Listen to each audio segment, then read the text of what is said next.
I think we're live. Had to stretch there for a second. Ouch. Okay. Really quick. Quadruple check first. See if I sent out my tweet. And if my microphone is on, by the way, otherwise I'm going to cry. Yes, okay. It's on.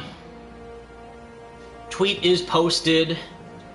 And it says we're live. And double check my video stream because sometimes YouTube messes that up all the time. Boom. We are live. Great. And already one dislike. Fantastic. Anyways, I can already assume who disliked it. If you're a hardcore Avengers fan, good for you. But anyways, welcome back, true believers, spectacular Spidey fans, Marvel's Avengers fans, and just all you merry Marvelites in general. 46 people already in the stream. What's up, everybody? Carius, well, hello from Italy. Thanks, dude, for all your support. That's awesome. I hope you're doing okay. My boy Franco Greco is on here. Mahir. Am I playing on PS5? No, I am not. Still on my PS4 Pro, which looks and runs fine, honestly, which we will talk about that, by the way, about PS4 versus PS5 and kind of the realization that I've had recently about the system. But yeah, no, this is just PS4 Pro gameplay. Israel Perez, Moritaka Ishida, Bullet Cruiser, Dante Detsu 77, Chris Martinez, Herate Metanoia, sorry for pronouncing any of these names wrong, Spider-Man 2K20, Spidey Outcast, my main man, what's up, Andrew? Hey Insane, Spidey Fan 64, Yasuke, The Panther 1, Wolf, Brendan, what's up, dude? Marvel's Reporter, Nicholas Lofgren, and Lorenzo Ward, Mr. Happa, Martin Trickhoff, what's up, you guys? So, we're gonna do some Marvel's Avengers. Yes, I know, what a shock. And to be completely blunt, because I don't like to hold anything behind closed doors for you guys. I like to be truthful and honest with my thoughts. I really wish I was playing Genshin Impact or Mass Effect right now instead of this, but I feel obligated to do this because it is, first off, a Marvel game, and second off, it is part of the roadmap, if you have been keeping up with the news for the game, that Square Enix have tried to remain consistent with including new content, in quotes, for the game to give life to it and give some variety. The first of which was the Tachyon Anomaly event, which was back in April, where you got to play as 4 of the same heroes.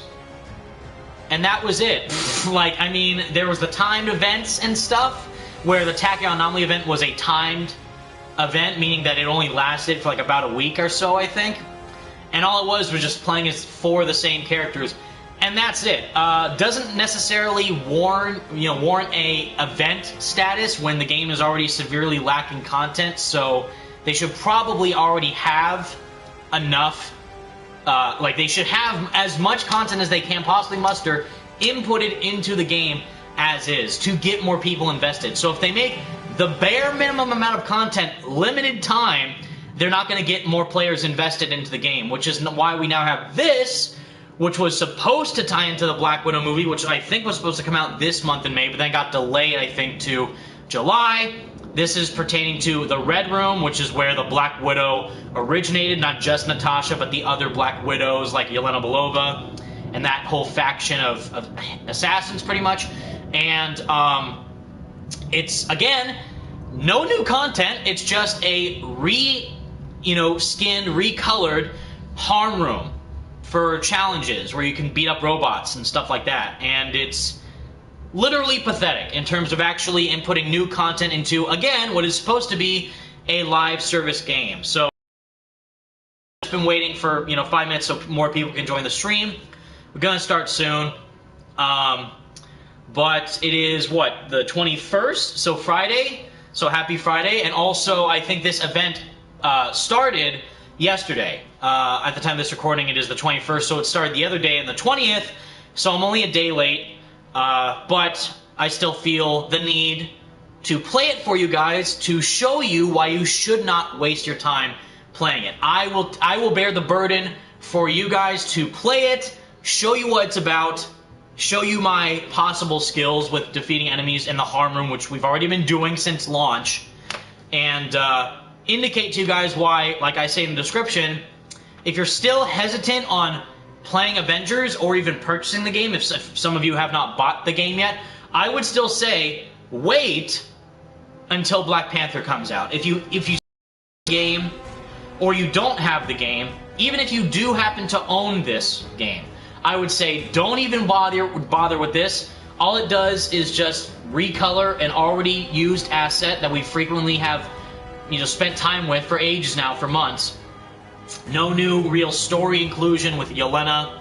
No big, expanded chapter with her and her character and Natasha's relationship. It's just more of the same crap. And I want the game to succeed because I love Marvel. I love these characters. I respect the developer, Crystal Dynamics. I have my concerns with Square Enix, but they obviously care about the characters. It's just that the way that this game is being marketed, developed, and published with the type of genre in which it is, again, being live service, does not do the Avengers justice. And that is the problem that we currently have with the game, and that is why I hope, again, by the time that they include Black Panther, also next month we're getting a new villain sector with, what's-her-face, Monica Rappaccini, with the Cosmic Cube, so that's like a new boss, which is actually new content.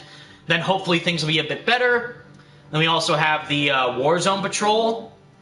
And I thought it was something else, too. Is there something else between the Cosmic Cube, something, Warzone Patrol, and then Black Panther? Or is it just the Cosmic Cube, Warzone Patrol, and then Black Panther? I feel like I'm missing one more thing. But again, that's how lackluster the game has been in terms of trying to get people anticipated and hyped for the content, because it's like, oh, is Spider-Man out yet? Nope. Is Black Panther out yet? No.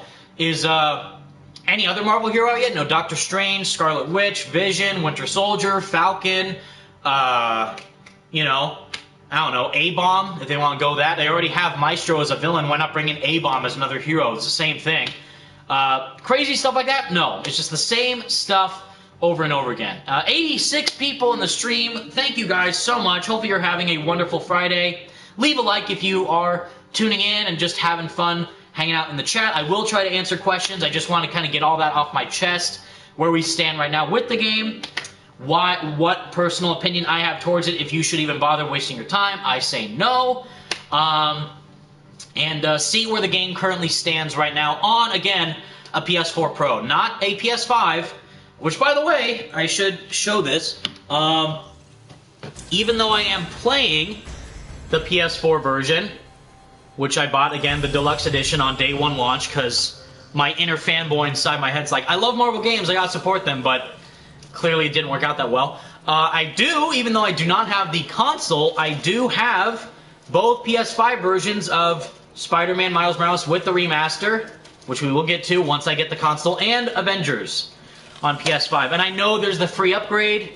I know that. It's just that I am what they call a completionist in terms of collecting every version of the game. So I got the PS4 standard version of Spider-Man PS4 when it came out. I rebought the game with the Game of the Year edition with the gold label on it.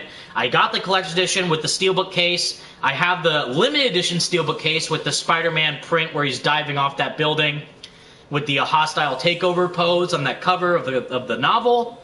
And then the PS5 Miles Morales game with the remaster attached. So I'm a psycho when it comes to collecting stuff for Marvel properties, especially when it comes to games. So I want to support Marvel as much as I can, but I do want to be honest and open with what we're dealing with in regards to the content that they're releasing for Avengers. Let's see. Franco, I have the normal and Ultimate Edition for Miles PS5. That's sweet. I have the PS4 version, because I have to play the game on my PS4 Pro since I don't have a PS5, and the PS5 Ultimate Edition with the remaster. Because that way I can go back and forth. If I decide, you know what, I want to play the PS4 version instead of the PS5 version on my base PS4 Pro, whenever I get a console, then I don't have to worry about going back and forth between the different iterations of the game. Let's see. Do I even have enough for this? I do, but wait, can I do this? Yes, but I don't want to. We're gonna be using Black Widow because it's the Red Room and it relates to her. So let me check really quick what her gear is. Let me delete these because I don't need the rare gear. Because there's rare, there's epic, and then there's legendary, which is the stats for it. So just dismantle the blue because I never need that. It's all about purples, yellows, and then wherever we get a orange, which is the, I think, exotic, I think it is. God, again, just jumping back into this, I think the last time I played Avengers was when they released the Tachyon Anomaly event, and boy, oh boy, that was not fun. So, anyone who watched that live stream where I just got my butt whooped by Maestro will know what I'm talking about. But, because, man, there's no strategy when it comes to these bosses. It's just go in and spam buttons and then see what happens. 100 people in the stream, that's incredible. Thank you guys so much. Hopefully you're having a wonderful Friday afternoon or evening or morning, depending on wherever you live. Right now it's the afternoon for me. Leave a like if you're enjoying. That would be most appreciated, and I would very much like to see your thoughts, by the way, on the Red Room. If you are someone who has, by the way, the new MODOK show, I think, came out today, and they included a nameplate for the show. So, we've now gotten to the point where all this game is appearing to me right now is one giant cash grab. Where, hey, MODOK is in our game, and they have a MODOK television series, an animated series, I think, coming out on Hulu. Why don't we cross-promote the two?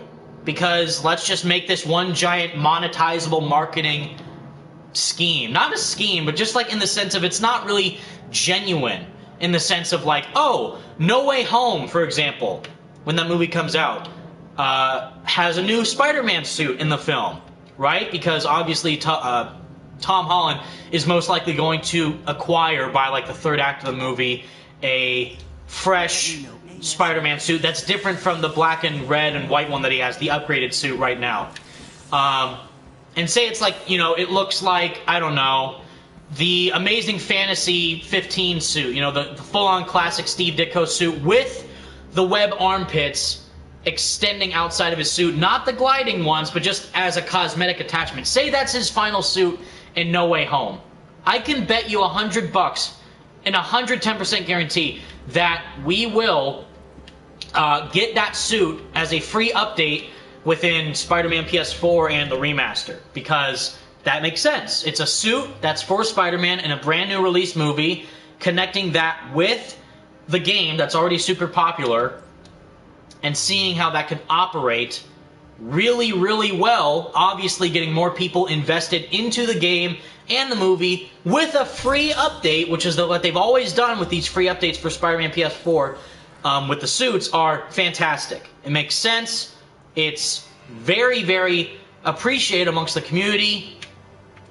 And who doesn't appreciate a free skin, like what we saw with Miles Morales with the advanced tech suit? This game has free nameplates, which no one cares about because it's just part of the overall attire for the profile for the online stuff, which still has problems with matchmaking. It's been, since September 1st when the game came out. So let's count. So October, November, December, January, February, March, April, May. And it's May 21st. So it's been 8 months since the game came out. And now, 8 months later, they now finally decided to include just a batch of the endgame suits with Iron Man and Hulk and Hawkeye and Black Widow. And even though those are already oddly looked because Hawkeye's still bald in the endgame suit and then Black Widow doesn't have her hair, which doesn't matter because the suit is still one-to-one. The suit itself is accurate, which is fine. But waiting that long for a skin that is not acceptable in my opinion. And I definitely think that there are some issues with what is going on over at Crystal and Square Enix and the delays they've had and just the overall issues the game still has to this day, even on current gen and next gen platforms, which is very, very strange. I'm not fond of it at all. And I definitely think that there is a lot that can be fixed amongst its overall player base and just what do people want to see. More skins, obviously. Comic book accurate skins. Ones that don't kind of beat around the bush in terms of how they are designed. And just kind of reuse assets in a very lazy way. Let's see, can I grapple? Yes. It's very odd.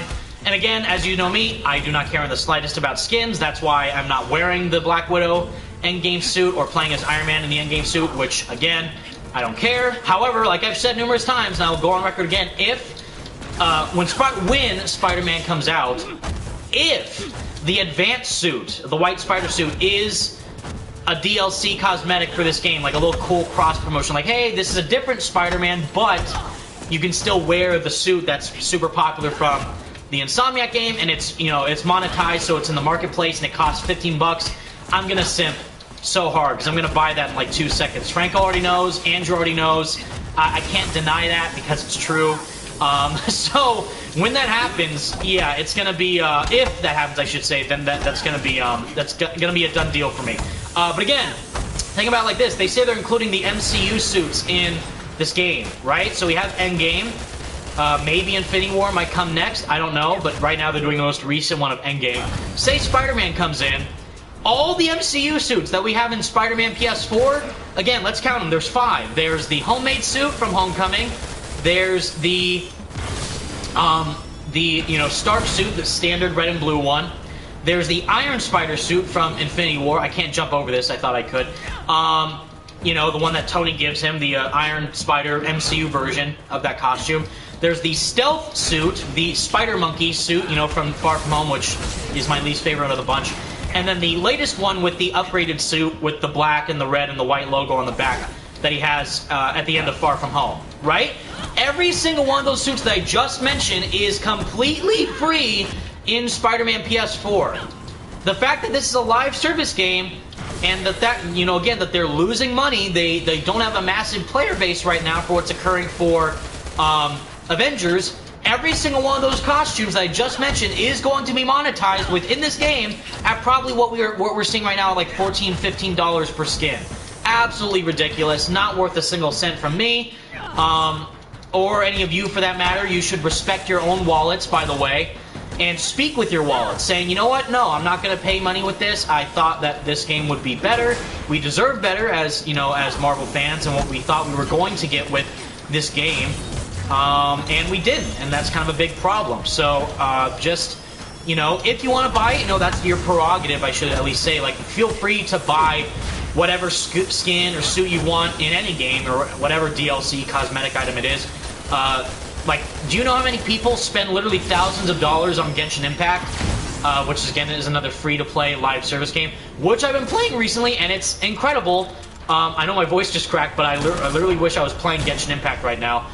Because that game's so good. And it's a free-to-play game, but it's a gacha game, so you can spend money if you want to potentially get things quicker, like certain characters. But if you just grind through the game in a fun way, then you'll end up getting the items or the characters you want. And it's literally the best type of method to implement within a business model for a game of live service, because it respects the player.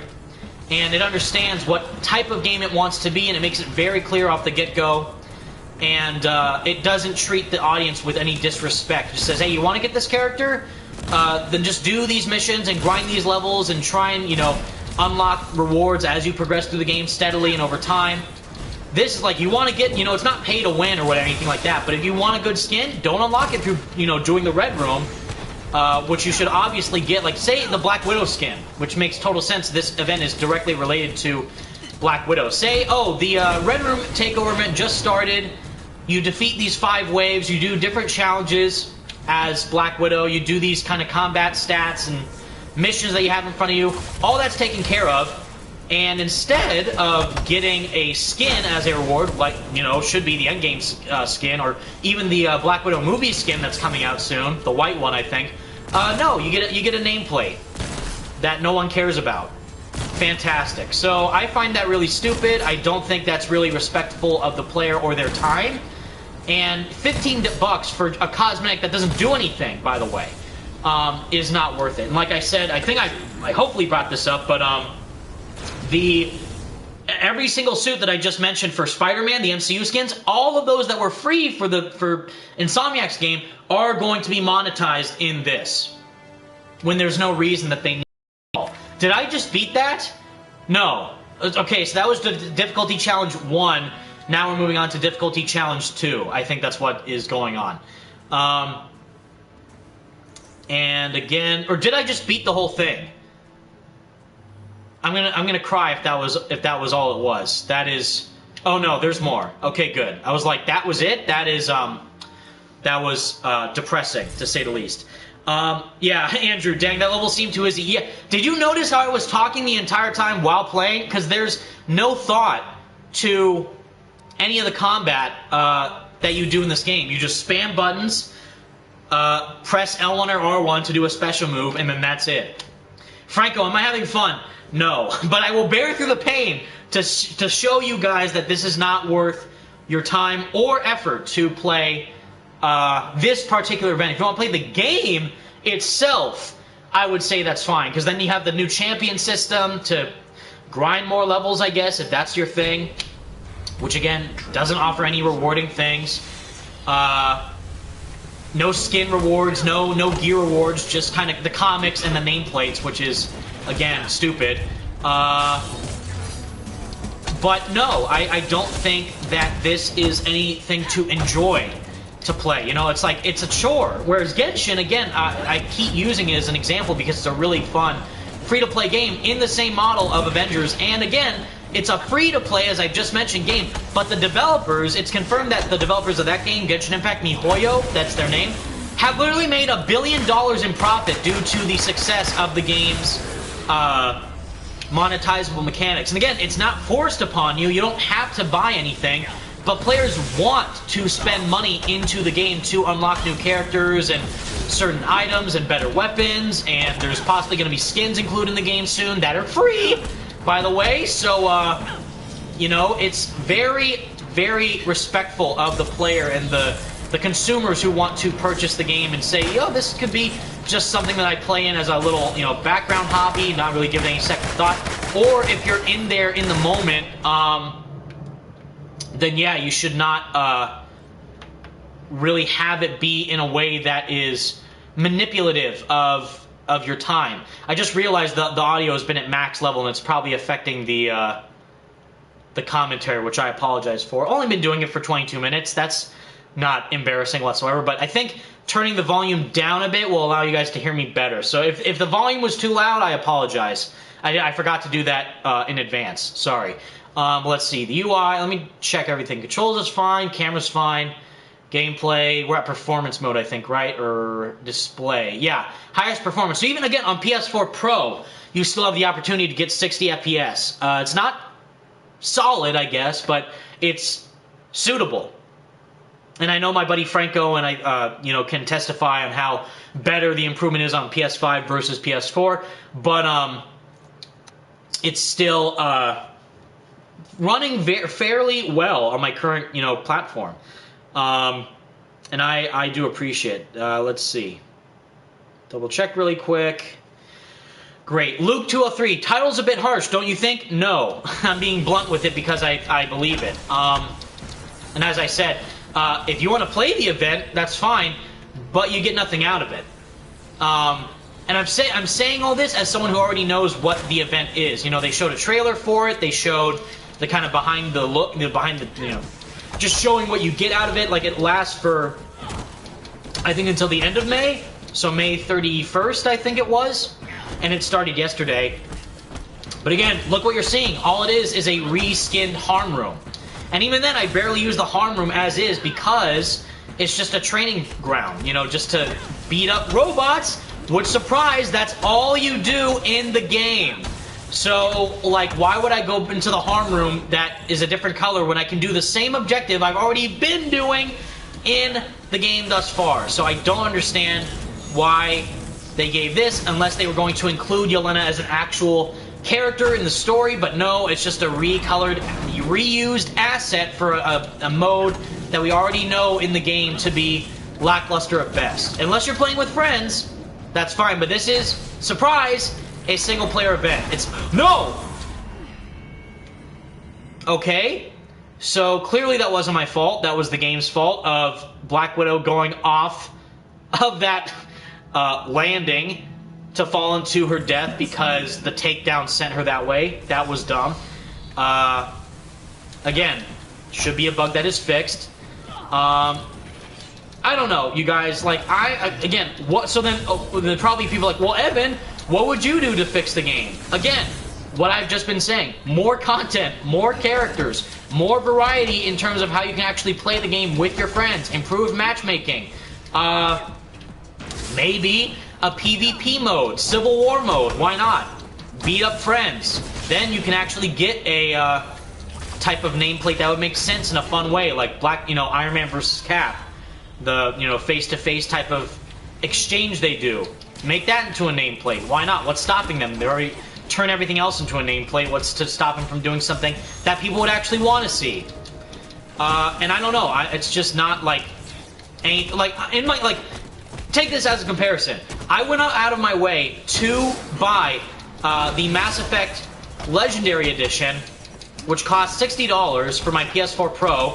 And it's the remastered collection of all 3 of those Mass Effect games. And I'm playing it right now, and I wish I was playing it now instead of this game. And it's incredible. I love it to death. I haven't played it since Mass Effect 3 came out, and those games are great. And all the all the DLC, all the extended chapters and characters and weapon DLC, all of it's there, and it's fantastic. And it's a fully completed game because everything has been already released. We're still waiting for the game for Avengers to be what it could be. By the time, again, the War for Wakanda expansion releases, it'll have been, let's see, so say for example, Black Panther releases in August, right? Because it said summer and beyond. So let's go the most optimistic route and say Black Panther's coming in August. So that would be less than a full year until he comes out into the game. Because the game, Avengers came out in September, on September 1st specifically. It'll have been pretty much a full year until Black Panther comes out in this game. So that's 3 heroes included into a game that you're supposed to be playing, quote-unquote, 4 years to come. Which is not a good look for this game. If you're happy with that, fine, by all means, great. But for people who want to see, holy shit, then that's not good. That is not what I wanted to have happen. Great. Excellent. I don't know, it's not that the momentum is stiff. It's just that it's very inconvenient to try and move around when there's drones in the sky to fight. If you're Iron Man, this would not be a problem. I could just go and fly and hover around and just... Excuse me? What was that? You all saw that. She just teleported to her death. So... okay. Excellent. That was great. Franco, should I play that after Rift Apart? Oh, you're asking someone else that question. Well, I would say, if you're talking about Mass Effect, I would say sure. If you're gonna get Rift Apart first, then yeah, go get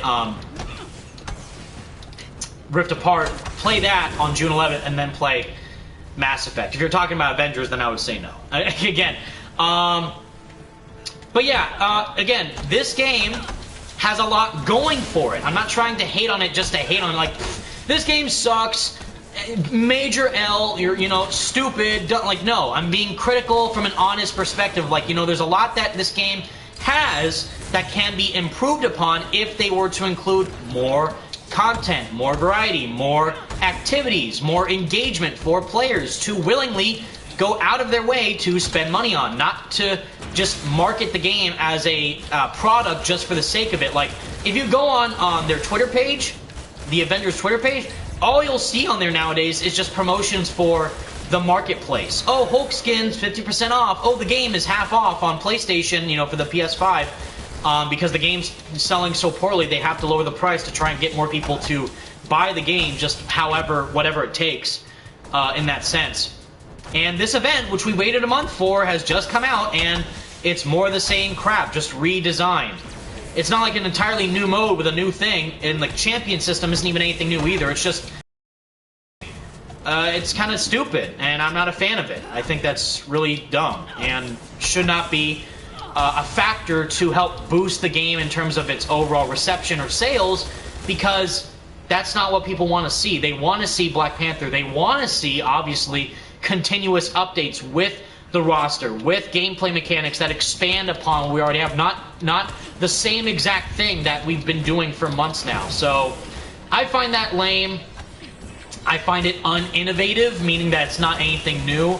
It's just repetitive stuff. And if you're into that, then fine. If you're already fine with the gameplay loop that we have now, and you want something new, then I guess this will be fine for you. But I would, again, as the title says, don't waste your time. Wait until Monica Rappaccini is included as a villain sector, or what I would mostly prefer is wait until Black Panther is included for the War for Wakanda expansion. That'll be the big hopeful 2.0 revitalization, like, you know, Star Wars Battlefront style, like a massive turnaround for the game. And if it goes well, then great. You have a new hero, new content, new region, new enemies, and it's all fine and dandy. But if it's the more of the same stuff, just with Black Panther, then I would probably just go into the game, play his, you know, story mission, or his, you know, his hero chain of missions, whatever they are, explore Wakanda for a bit, and then just dip again. And then wait until Spider-Man is included. Which, by the way, I think we will finally see a reveal for Spider-Man in next month, possibly, during E3, or the Summer Game Fest. Not Spider-Man 2.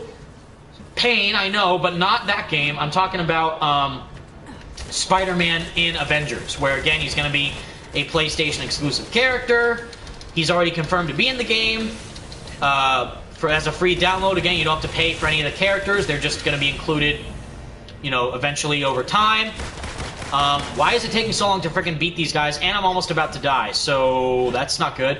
Where's some health that I desperately need? God, there's really no health anywhere, huh? There, thank you. Can I go, please? God, great. Yeah, but they need something to get people invested in the game again. It's definitely not going to be this event. So what would that be is, in my opinion, Spider-Man or gameplay of Black Panther. Not the reveal trailer with a character that we already knew was going to be in the game. Like, it's so obvious that Black Panther was going to be in Avengers because they confirmed it and they leaked it. And it got, I shouldn't say it got leaked. They didn't leak it intentionally. But, oh, an Avengers game. Who would be in a massive AAA Avengers game? Oh, I know, Black Panther, because of course. So, yeah, by the time that they include him, hopefully it's not too little too late and that's actually worth our time and investment. What is happening? Why can't I frickin' defeat this robot? It's just taking so long. God, Jesus. Yeah, you know, and if Wakanda's fun, we'll do live streams with the other Spidey Squad members and you guys as well, playing as different characters and heroes finally. And I'm sure the actor who's playing him, Christopher Judge, is going to knock it out of the park as T'Challa, because he was great as Kratos. But if the gameplay is just more the same, then it's not going to be worth my personal time and investment into the product. I think it'll just be more of the same stuff. That's why I need Claw to be a cool villain, you know, the villain of Claw, Ulysses Claw. I need Wakanda to be super robust and diverse. And again, which I don't understand why people think, like, yeah, I can't wait to free roam in this game, where it's already freaking obvious this is not an open world game that you can free roam in. It's just a game where you explore little hub worlds. It's not really like an open world like Spider-Man PS4. It's just the same stuff of just going into regions and collecting resources and doing the same thing, which is why when I see people say free roam gameplay, it's like, I don't think you really understand what free roam means. So you can't free roam in Wakanda. What I'm trying to say, there won't be a giant whole, like, massive map of Wakanda to explore. It'll just be like one small little region of the, you know, district or the biome, what they call it, of Wakanda, like a jungle. What they say, the jungle biome is what's going to be explorable in Wakanda. I don't think we'll go to, like, the capital of Wakanda or, like, a big populated city with a bunch of Wakandans walking around. No, we're not getting that. It's just going to be more of the same stuff. And do that with what you will, but again, if it's disappointing and we waited for so long for that, then I'm not getting my hopes up for anything anytime soon. Jesus, that took ages. How are we not done with this yet? Oh my god. Let's see. Let me go over here in the open, please. Yeah, I don't know, you guys. Like, let me know your thoughts. I hopefully have made my point well enough on the subject already. What do you think about the Avengers game? Do you like the Red Room Takeover event? Are you playing it? Have you even thought of playing it? Because I know there's, like, which I hate that people are like so 180 about this, because I vividly remember, and you can see it because there's proof on my channel, back when I was covering the whole microtransaction aspect of the marketplace and the challenge card you have to pay for, you know, the hero challenge cards. And I said, this is a problem. This is not good. They should not be monetizing all these different aspects of the game, because it doesn't become a genuine game. It just becomes a product to, you know, pour money into for like a soulless company, for a profit that you won't benefit from. And I've made videos about that when the game was releasing. And then of course I get the negative dislike ratio, like, you're just a hater, Evan. Loser, you don't like the game, you're a DC Spider-Man shill, you know, just suck up for Insomniac. And now I see the comments like, you still play this game? Oh, you're you know, Marvel shill. Like, make up your mind, bro. Make up your mind. Am I a shill or not? What is it? I can't be both, so make what, you gotta choose. So it's like, it's hilarious when people try and flip-flop like that. So I find it pathetically stupid. So I've always been of the mindset of, if the game makes a item or an element of the product that you can invest time and money in that is worth and respects the consumer, then it's a good product. Like Spider-Man, where all those updates for the skins, but you had to pay for the 3 DLC chapters because, of course you would. It's new story content, new side missions, new characters, new boss battles, and all that deserves a profit, which is great. And again, to the credit of Avengers, all the characters are free. So Black Panther's free, Spider-Man's free. Whenever they add in more heroes, they'll be free. Fantastic. But on the flip side of that, $15 for one suit. So think about it like this. $15 per suit for the MCU suits, right? Per character. What do we have? We have 8 characters right now. So the main 6, so Captain America, Hawkeye, let's see, Captain America, Hawkeye, Black Widow, Hulk, Thor, Iron Man, Miss Marvel, Kate Bishop. Yeah, that's 8. So 8 characters. 8 separate Avengers, plus Black Panther and Spider-Man, so 10. 10 times 15 is $150 if they each have one MCU skin. $150 for skins that don't do anything. There's not like Spider-Man PS4 where they have the suit powers, where they actually have a benefit to wearing them. It just makes you look different. And that's it? No. And again, you can see why I'm not a big skin guy, because I find that absolutely ridiculous to spend that much money on a cosmetic item that gives you nothing in return. Just, yeah, the Iron Man suit looks cool. I admit, the endgame Iron Man suit, it's easily the best costume in the game for Iron Man, because I hate the standard iconic armor that he has in the game, the one that we see on A-Day. That's my least favorite Iron Man suit of all time. But I'm sure as hell not going to be spending money on a suit that doesn't give me anything in return. And of course, you have those, but then there's like the psycho fans who are like, why isn't there a Robert Downey Jr. voice pack, an MCU voice pack to make me sound like the Marvel's Avengers characters? Because I don't like these Avengers, I only like the movie Avengers. Like, no, you're not getting that. It's just a skin. So you shouldn't expect anything less than what that already is, which I find incredibly stupid. And it's not worth it in the long run.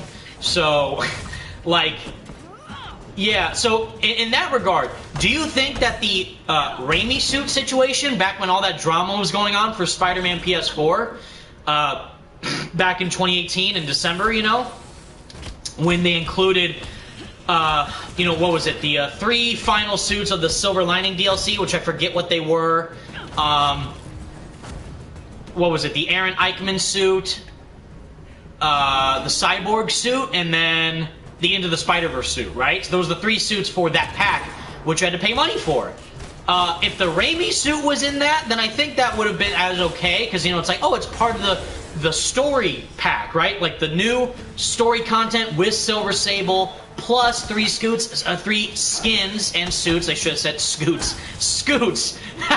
No, suits or skins.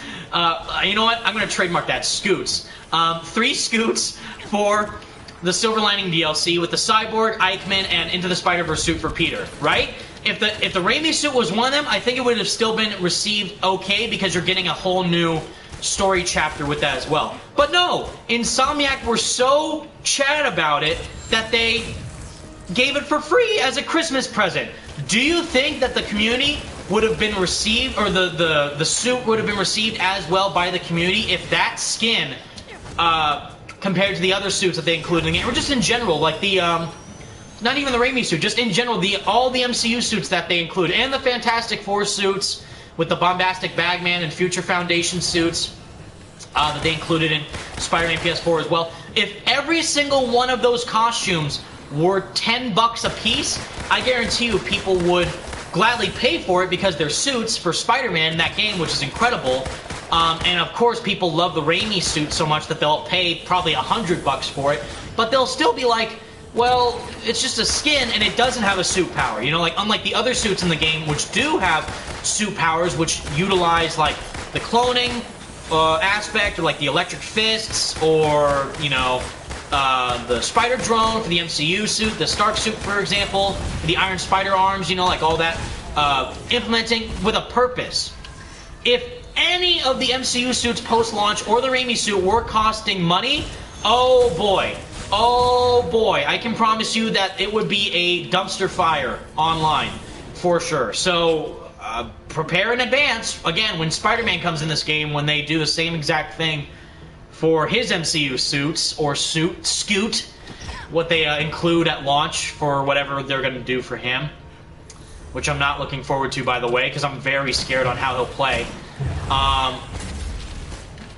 But yeah, I don't think that giving these costumes for such a pricey amount of money is going to be, you know, making anyone on their side. Like, oh, thank you, Square Enix. And I'm not blaming Crystal Dynamics. I'm mainly blaming Square Enix, the publisher, because it's clear that this is coming from the higher-ups. Like, do you think that the first idea that Crystal Dynamics, the developers behind Tomb Raider, had when making an Avengers game, again, Tomb Raider being a single-player-oriented, dynamic, narrative-told, captivating story experience, right?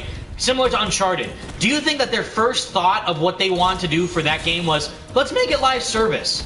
Let's make it monetizable? Absolutely not, because that's not what they specialize in. That'd be like, I've used this example in several other, you know, streams. That's like asking Insomniac to make a driving game, or making Naughty Dog make a fighting game. Like, they're not really known for that whole genre. Like, I'm sure they could do it if they wanted to, I guess, but that's not really their specialty, you know? So don't make the people who are prominently known for captivating single-player experiences to make a monetizable, super consumer, you know, negative impacting live service game like Anthem, because you can clearly see how poorly that game did with the same exact situation and the same exact problems with the monetization elements in the marketplace, which is still to this day not good. And of course, like what we saw, it got shut down. The Anthem Next, the Anthem 2.0 Battlefront 2 situation got you know, axed, because it's like, we're not going to keep wasting time and money into something that obviously isn't panning out well. So if that happens here for Avengers, oh my god, Jesus Christ, I thought I was going to fall off and die.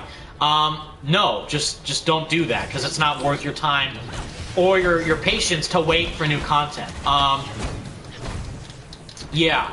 And like you've seen me play, like we're what, in the third Red Room mission right now? Nothing new about it, it's just a remodeled Harm Room that's red. Same robots, same mission types. There's not even like a time trial mode, I don't believe. You know, no co-op mode, it's just single player only. In an Avengers game where the key point is to team up with separate Avengers. So, I don't know what they're really thinking with this at this point. Instant death. You see why I'm perplexed, you guys? You see why there's a problem here? You know, like, I don't know. I might be going crazy. Who knows? But I personally just find it very odd with the decisions that are going on with this game behind the scenes. And if they keep making these same decisions, these same choices, I think we might see a similar situation to what happened with Anthem instead of a Battlefront 2 scenario. I think I've rambled long enough. I'm going to finally look at the chat. I apologize. If anyone left a super chat or something, which I don't think they did, thank you. I appreciate it, because no one really seems to donate regardless. But yeah, leave a like if you're enjoying the stream. We had about 100 people in here at one point, so thank you guys so much for tuning in. I very much appreciate it. Hope you're having a wonderful day. If you're just tuning in, welcome. We're playing the Red Room Takeover Challenge within Marvel's Avengers, testing out the new event to show you guys, and indicating by me why I believe it is not worth your time to spend in the game playing the event, and instead just wait until Black Panther releases to have a more properly well-constructed experience that feels more complete than what we have now. Let's see, Blasty, I feel like Square Enix should have done a Daredevil game. Well, the thing with that is you have to... what we know is that, Marvel Games has a multi-year, multi-game partnership with Square Enix, right? Meaning that they can only make Marvel games with the developers that Square Enix owns. So people are like, let's get a Naughty Dog Daredevil game. I'm like, no you cannot, because it legally cannot happen, since they are a Sony first-party studio, and the only main gaming right that Sony owned the rights to is Spider-Man. So we've already kind of had this discussion before, but I will say, what we already know is leaked, that after, and not rumored, not like, oh, this could happen, no, it's already been leaked in the production pipeline for Square Enix, is that after Avengers, whenever they decide to stop making the game content or investing time and effort into it, the next leaked project from Square Enix, from the main developer of Eidos Montreal, because, Crystal Dynamics is the main developer of Avengers, with Eidos Montreal being like the co-developer on the side, managing some of the online functions. But it's mainly Crystal Dynamics who made the game and the combat system and all that. So the main developer, working on a leaked Guardians of the Galaxy game, which is supposedly going to be open world, not live service, and potentially co-op, so all the things that we wish Avengers was, is potentially going to be featured in this leaked Guardians of the Galaxy game by Eidos Montreal from Square Enix. So if that happens, I'll be very excited, because I think that's the right direction to go. I think that's exactly what they should do after the reception that Avengers gained, lackluster manner. And if it works out, then I would be more than happy to continuously invest time and effort and, money to spend for a potential AAA Guardians of the Galaxy game that is treated in the same respect like what Tomb Raider was. So if that happens, that's great. For Avengers right now, I'm just like, I just need to wait until, Black Panther releases. Like, for any Genshin Impact players, how you doing, Lamaz? What's going on, dude? Thank you so much for tuning in. I appreciate the hello.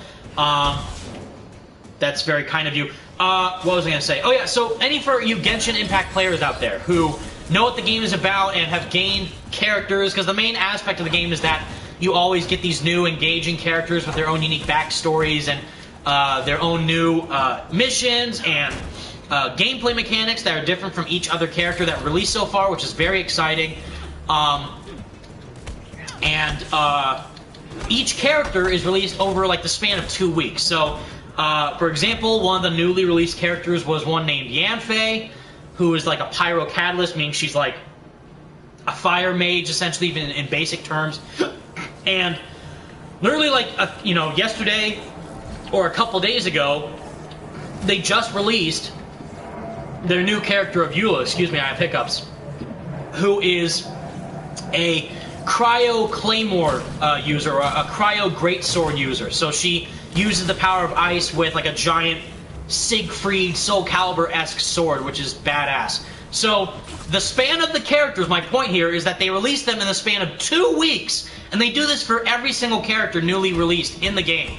And it's free to play. It's made by a Chinese developer, not really well known like Square Enix or Marvel or Crystal Dynamics, with a massive backing behind them, with major resources to implement for their game. And they do it frequently, over and over and over again, with new content, new characters, new elements to explore, and weapons to utilize, and new missions to try out for these characters. And it'd be like saying the exact same thing what we're experiencing here for a live service game. Black Panther should have been out by probably April or May. If Spider-Man was planned to come out in March, which he was, that was leaked, and that was confirmed by the Square Enix email themselves, Black Panther should have come out like either in April or May. It should not have taken where we are now, months and months and months and months to release that character for this game. And again, after he comes out, we have no idea what the future of Avengers is. And that's very worrisome. Of course, Spider-Man will release after Black Panther. They've already confirmed that he's going to still release this year in 2021. And specifically, I do believe, which would make the most sense to me, is that Spider-Man is going to release in the same month as No Way Home in December. It's not related to the movie. Like, it's not tying into that film, but Spider-Man hype will be an all-time high by then. People want to play a Spider-Man game, either Spider-Man PS4 or Spider-Man Remastered if they end up getting a PS5 for Christmas, or even Miles Morales, you know, if you want to go the Miles route. More PS5s will hopefully be in stock by then to play the games. But mainly, for a game that is already out there, what more do you want than a and if you say, Evan, that's not going to happen because the games and the movies are completely different. They literally just included a MODOK nameplate based on the brand new animated series, which I personally did not even know was happening today. 2 of which. So, that is horseshit. I'm sorry, there's no way that they're not going to take that No Way Home hype and use it to their advantage. Because a game with this little traction needs as much attention as it can possibly get. And with how massive No Way Home is shaping up to be, they definitely need to get their act together relatively soon. Especially, like, you know, again, like I said, they released a No Way Home suit. There's a new suit in No Way Home that's different from Homecoming and Far From Home, and it's a brand new costume. They're going to include Spider-Man in Avengers for free and then add in that suit in the marketplace. I can guarantee you right now that that's exactly what's going to happen. So, we'll just wait and see. I'm obviously going to live stream the game again once Black Panther and Spider-Man are included, and also Monica Rappaccini when she's included in the game as well, the villain sector next month. But, yeah, again, as the title says, I'm playing this right now for you guys to see exactly what it is, and just tell you right now, it's not worth your time. The Incredible Harry, but I want a good Avengers game, angry emoji. Yeah, I feel you right there, buddy. I think we can all get behind that statement relatively quick. Let's see. Venomzilla, King of the Kaiju. What do you think the future of Square Enix and Marvel will be like? Well, like I said, King of Kaiju, the Guardians of the Galaxy game, which is leaked, will hopefully be a step in the right direction for the partnership. But worst case scenario, which we have talked about in the past, if this game continues to not sell as well and there's not a lot of players invested in the game, and again, we see a similar situation like what we saw with Anthem, where there's going to be like a, what do you call it, like a cancellation for the game, then there could be talks of just them canceling the Marvel Square Enix partnership altogether. Because remember in the past, you know, that's why, even like recently, as an example, Mass Effect is developed by the developer BioWare, and they also made Anthem, right? So what if, like, oh, Mass Effect is so great, why don't BioWare make a Marvel game? Well, it's because they're owned by EA. They're a subsidiary company of Electronic Arts. And meaning, if Marvel would want to have BioWare make a Marvel game, then they would have to make a partnership between Marvel and EA, which we already got in the past with Marvel Nemesis Rise of the Imperfects, Game of the Year 2005. I don't want to hear any debates about that. Marvel NetherRealm, you know, Marvel vs. DC fighting game, who? No, sir. No, sir. I need a Marvel Nemesis 2 right away, and I need to get Franco on here so I can whoop his butt in versus mode. I guarantee that will happen. I'm kidding, but seriously, that's kind of where we stand. Like, they need to utilize these developers in the best way possible. Like, you know, even like, funny enough, I posted a video back in 2017, and it was an interview that Tobey Maguire had when making Spider-Man 3 the game, when he was doing the voice work for Peter. And he said, literally, the perfect analogy for what I've been kind of iterating recently in these kind of recent streams we've been having. And even back then in 2007, when video games weren't as big as they are now, even Spider-Man himself, Tobey, knew what it meant. He said that it's not necessarily about the title or the property of the game to springboard for success. It's about the quality of the game itself. And what he means by that, and it's so true, because it's not about what the game... what the characters can do for the game, it's what the game can do for the characters. So, what did Square Enix think? Making a live service, looter, shooter, brawler-esque, grinding for gear Avengers game. Did they think that was going to be the best suited interest for the characters, the Avengers? No! It's about what they thought would make them the most money. So, meaning that they need to make a property which will serve the character justice, just like the Arkham games, just like Spider-Man PS4 and Miles Morales. They're single-player, open-world oriented experiences with, you know, action-adventure gameplay and also really fun combat system. And that's kind of what we got here with the single-player campaign and a very engaging story with Kamala Khan, which I do like, but again, that was false marketing for the game because that's not at all what the game is in its entirety. It's a grind fest, it's a looter-shooter fest, it's monetizing out the wazoo, and when you think of Avengers, do you think looting for gear and opening chests is what you can imagine Black Widow and the Hulk doing? No. You think of games like Hulk Ultimate Destruction, you think of games like Marvel Nemesis, a fun fighting game. You think of even Marvel vs. Capcom, a fun fighting game, you know, that utilizes these characters in their best potential for that type of genre. The Marvel, you know, genre for this looter shooter doesn't work. It's not, especially for Avengers, for how long people have been waiting for a AAA Avengers game, that's not what we wanted. And again, if they ever do something like that for Spider-Man, like say, perfect example, say that Marvel's Spider-Man 2, the Insomniac sequel with the symbiote and Harry and all this build-up we have from the first game and Miles Morales, say for example, it turns into a live service looter brawler. Do you think that's gonna go over well? I don't fucking think so. I'm sorry I swore, but I'm guaranteeing you right, that's not exactly what people would want to see from the game. I already have a massive issue with the face, so don't go and change the entire genre of the game as it stands right now. So that would be bad. Obviously, that's never going to happen, though, because Insomniac knows better. But, yeah, that's kind of my current example of what, you know, the best possible case scenario could be for these developers maximizing the most potential for these characters to make a good profit and also making a good game. Like, Spider-Man PS4 didn't rely on the Spider-Man name to make the game sell over 20 million copies worldwide, making it the highest-selling superhero game of all time. Better selling than the Arkham games, better selling than the previous Spider-Man games. No, it's because the game itself was freaking incredible. It was a great story, and it also really utilized Spider-Man to his best potential with the swinging, fun combat, and just, you know, fun traversal, I should say, not just for swinging, but just getting around the city with the wall running and the, you know, the web zipping and, well, you know, web swinging, of course, and just the parkour elements, which can be improved upon. But it's a good game, and that's why it sold so well. I keep ignoring Ghosty. I'm sorry. Party time? Maybe we will see. If you guys want us to get into a party in the chat, we can with Franco and Ghosty and Andrew. We can do that again. But right now, I'm going to try and finish these Harmon missions and see where I stand next afterwards. But yeah, and Crispy Crab, or Curb, do you think Insomniac could do Avengers? You mean, do I think they could do it better? I mean, maybe, just as long as they don't make it this genre. But again, I think if Crystal Dynamics were given free reins to do whatever they wanted with the Avengers property and not make it, obviously, with what Square Enix wanted them to do, then I think it would have been really, really good.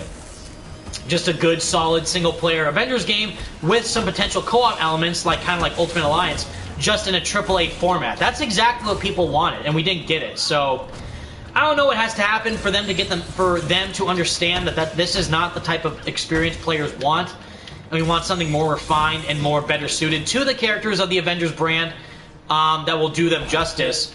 But yeah, I don't know. It's very odd where we currently stand with the game.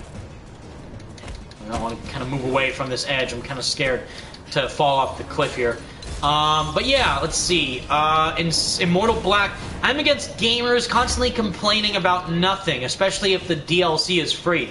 Again, if you listen to a single word of what I just said, you will know it's not being complaining, it's being critical about the experience that we have, justifying for a better experience. Not about being ungrateful, it's about hoping for a better product.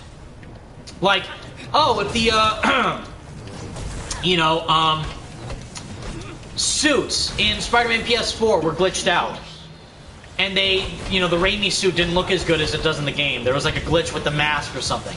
Oh, bringing that up, you're being ungrateful for bringing that. No, you're stating an issue with the game that you have that can easily be fixed. You're being open and honest and constructive with the criticism that you have. It's not like, game bad, boo, massive L, you know, not like that, not like a dickwad, not like what that would do, but just being open and just hoping for a better experience down the line that they can hopefully turn into a better product overall. And I died From what exactly? I don't necessarily know. That was nuts. Oh, D-Doc, you sent a donation. Don't miss it. Thank you so much. I very much appreciate it. I never really get super chats, so that's a first for me. So, or it's not a first, but it's refreshing to see. Thank you so much. Let's see. Let me scroll back up before. $20! Thank you so much, D-Doc. Keep up the good work, my boy. Who says we don't donate? That is incredible. Thank you so much, D-Doc. I very much appreciate it. You are the GOAT, and I'm very, very honored and lucky to have an amazing viewer like you be on this stream that I'm hopefully just doing that'll be fun enough for you guys to enjoy and see some gameplay of a game we haven't really played in a while, but also just hoping for a better experience in the long run. That's all we're hoping for. Again, I've said this numerous times, is that we will gladly play this game if it ends up being good. Like, say Spider-Man comes out and Black Panther, and the game does a complete 180 Battlefront 2 style, and it's incredible, and the single-player campaign is more revitalized, and there's more depth with the overall mission structure, and the combat mechanics are engaging, and the graphics look sensational by like a future patch or whatever. Great! Perfect! That's all we're asking for, just a better experience. If you're obviously being a dick about it, like, game bad, developers lazy, you know, scumbags and Square Enix, whatever. Like, it's obviously bad what they're doing with the monetizing aspect of it, but it's not like the developers are lazy in the sense that they don't care. Because as I said in the beginning of the stream, they obviously care about the game, the characters, and obviously their jobs are on the line, so they can't mess this up. So it's not really a good critique to say lazy devs are bad, and that's it, when there's clearly more to it than that. So that's all you got to understand. Not you, D-Doc, because you're fantastic, but just the people who say, like, quit being a Spider-Man shill. I mean, just because Spider-Man's on the game, you hate it. Like, no. You haven't listened to a word I said, so try again, please. And yeah, it's kind of crazy we're at that point. I actually really liked the Hawkeye DLC, Epiczilla. So I did a live stream about the Hawkeye DLC back when it first released. I was not a fan, because I thought the campaign aspect was very underwhelming, and the future, the Future Imperfect storyline was not as captivating as I would like it to be. I thought it was kind of a little bit just generic and cliche, and not really anything too exciting. But if you liked it, I'm glad. And Hawkeye is an okay character in the game, but again, after what we already did with Kate Bishop, it felt like just replaying the same thing. So that was a bit odd, in my opinion, to kind of do that twice. First with Kate, and then with Clint, which I was not personally a fan of. But if you did, then I'm happy for you. That's why I'm hoping Black Panther and T'Challa will have a more compelling storyline than this future Kree invasion stuff. Just like immerse me in the world of Wakanda, invest me into T'Challa and his life as the Wakandan king. What's going on in the city? Are we going to see people like M'Baku and Shuri and Killmonger maybe? Who knows? So it'll be very interesting to see what route they go, or if they're going to do something completely different, or something a little bit similar to the MCU, and who knows. Resident Evil Player, I just watched your Spider-Man PS3 series, and all I have to say is great impression of Black Suit Spider-Man, best part, the Kingpin fight. I love doing that, Resident Evil Player. I'm glad you enjoyed it. I tried to be in the moment, fighting Fisk, and also Sandman. When I fought Sandman in the train battle, I was in it to win it, bro. I was down for it. Ghosty, hey Evan, did you see Ubisoft's news about them going into free-to-play type of genre? I did see that, Ghosty, and I'm not a fan of it. And that's the exact same thing. Like, do you want, like, the next installment of Assassin's Creed to be, like, Genshin Impact? Like, game is free at launch, and then you gotta pay for literally everything else. Like, I think there's even a game out there, I'm not even kidding. There's a game out there with a free-to-play structure. And I do believe, of course, free-to-play, you expect to spend money on it at some point because you're playing the game exactly for free. So, sure, it makes sense that I would spend money on some things. But apparently there's a feature in this game, and I'm not sure if it's Assassin's Creed or something, or it's definitely not Genshin Impact, but it's a certain free-to-play game where there's a fast travel feature in the open world, and you, I'm not kidding, have to pay money with monetizable currency to fast travel in the game with real money. Not, you have to pay for the currency in the game to then utilize the fast travel system. That is a highway robbery if I've ever seen it right there. That is crazy. So, yeah, if Avengers gets to that point, which it won't because it's a Well, who knows, actually, because it's not free-to-play, but it is a $60 live service game. They're already paying full price for it. I guess $30 if you're buying the game now, currently, for the PS5 version, which is actually at $30 in the marketplace on PSN. My point is, say, like, you had to pay... Like, if I had to pay money to do these harm room challenges, that would be insane. That would be, like, you know, voice to complaint for. That would be crazy. And would just be flat-out ridiculous to even think about doing something as stupid as that. Like, no way. But yeah, I think that is insanely stupid and should not be supported in the slightest in that type of business front. Yeah, Franco with the train, Spider-Man 3. That is hilarious. Spider-Man 2K20, we need a better Avengers game with that grinding to get the outfits for free. Yeah, exactly, like what I said. Genshin, you do the exact same thing. It's a free-to-play game where you can easily unlock the characters just by grinding the game, because you can unlock different characters to play as in the game, and also new weapons and stuff. And you can do it literally just by doing daily missions and you know, defeating bosses and partaking in some of the events without spending a single dime. But for Avengers, you would think that the award, after doing all these harm rooms, you think, oh, I'm going to get the Black Widow MCU skin, right? Oh my god, I almost died. No. Instead, you get a nameplate for whatever reason that no one cares about. Like, okay, why would that be the reward for this? I don't really know, but I guess that's what they're gonna use, so I guess I'll stick with it, but I won't because that's insane. But yeah, I don't know. It's very odd. Let's see. Lamaz K, if this game is open world and had a longer story, it would be cool and would be way more appreciated. Yes, exactly. Exactly. Just have a game that best suits the character. Don't have the characters try and sell the game for you. Make the game surrounded about the character in a way that makes sense. Like, if we had a single-player spy espionage Black Widow game solely centered around her and like a very captivating like Black Widow origin story or something, and it's single player, it's kind of like stealth oriented, kind of like Metal Gear Solid. Ooh, a Metal Gear Solid Black Widow game? Yes. Yes. I am totally down for something like that. Just something unique and innovative. Like, again, what's the best type of genre for Spider-Man? Well, obviously open world, because he can swing and, you know, traverse around New York City, and that's where he can do linear action adventure games, because that, you know, those work, like Shattered Dimensions or the Neversoft game or the you know, Beanox games, for example. But open world is where he's suited best, like Web of Shadows, Spider-Man PS4, Spider-Man 2, all that stuff. So if you take a character like the Hulk, like, again, ultimate destruction, open world, destroying everything, fighting enemies, going ballistic with Hulk's enemies like Abomination and the Hulkbusters with General Ross and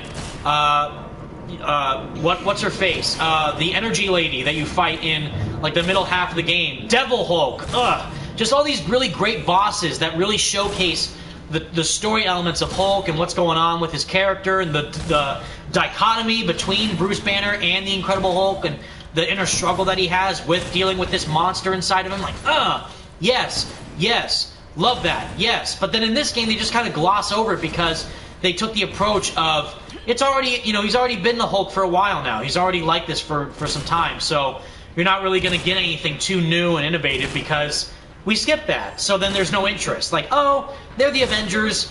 There's a new threat. Let's face them. Where Spider-Man did the same thing, where Peter was Spider-Man for quite some time. But what did they do? It's an entire origin story about Dr. Octopus and Miles Morales becoming Spider-Man. You know, building up at the first game with the spider bite.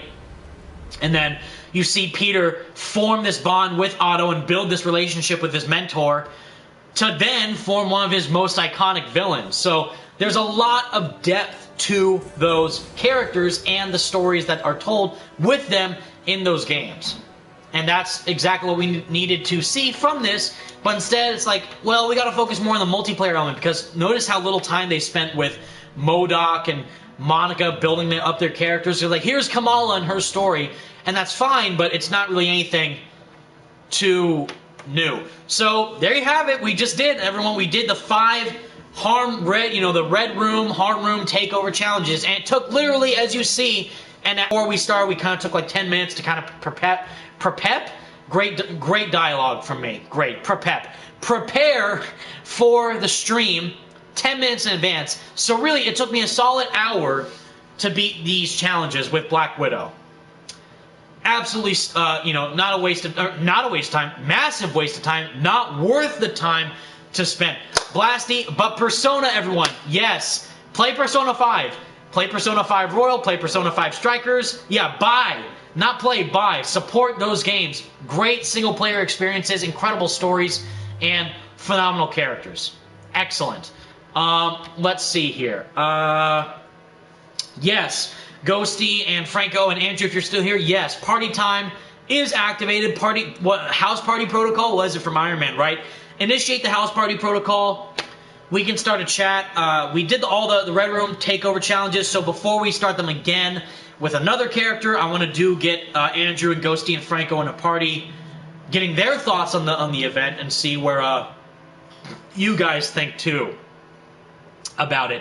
Venomzilla, I want an Invincible or Spawn game. Well, Spawn did not get a game, but he was a playable character in Soul Calibur 2, which was actually badass. Invincible, though, pretty much at that point you just want like a Superman game, because that's exactly what that would be. And I still find it absolutely insane that Rocksteady, if it was Warner Bros. That made him do it or whatever, but their next game, besides another Arkham game, is a Suicide Squad game and not a Superman game. I just see that as a massive wasted opportunity, in my opinion.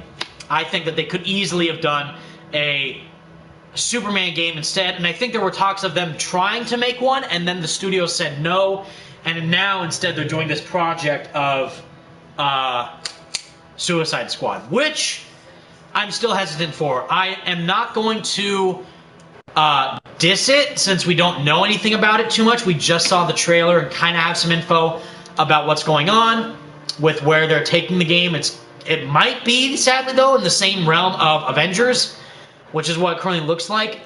Where Gotham Knights is not in the same realm of Avengers. That would be,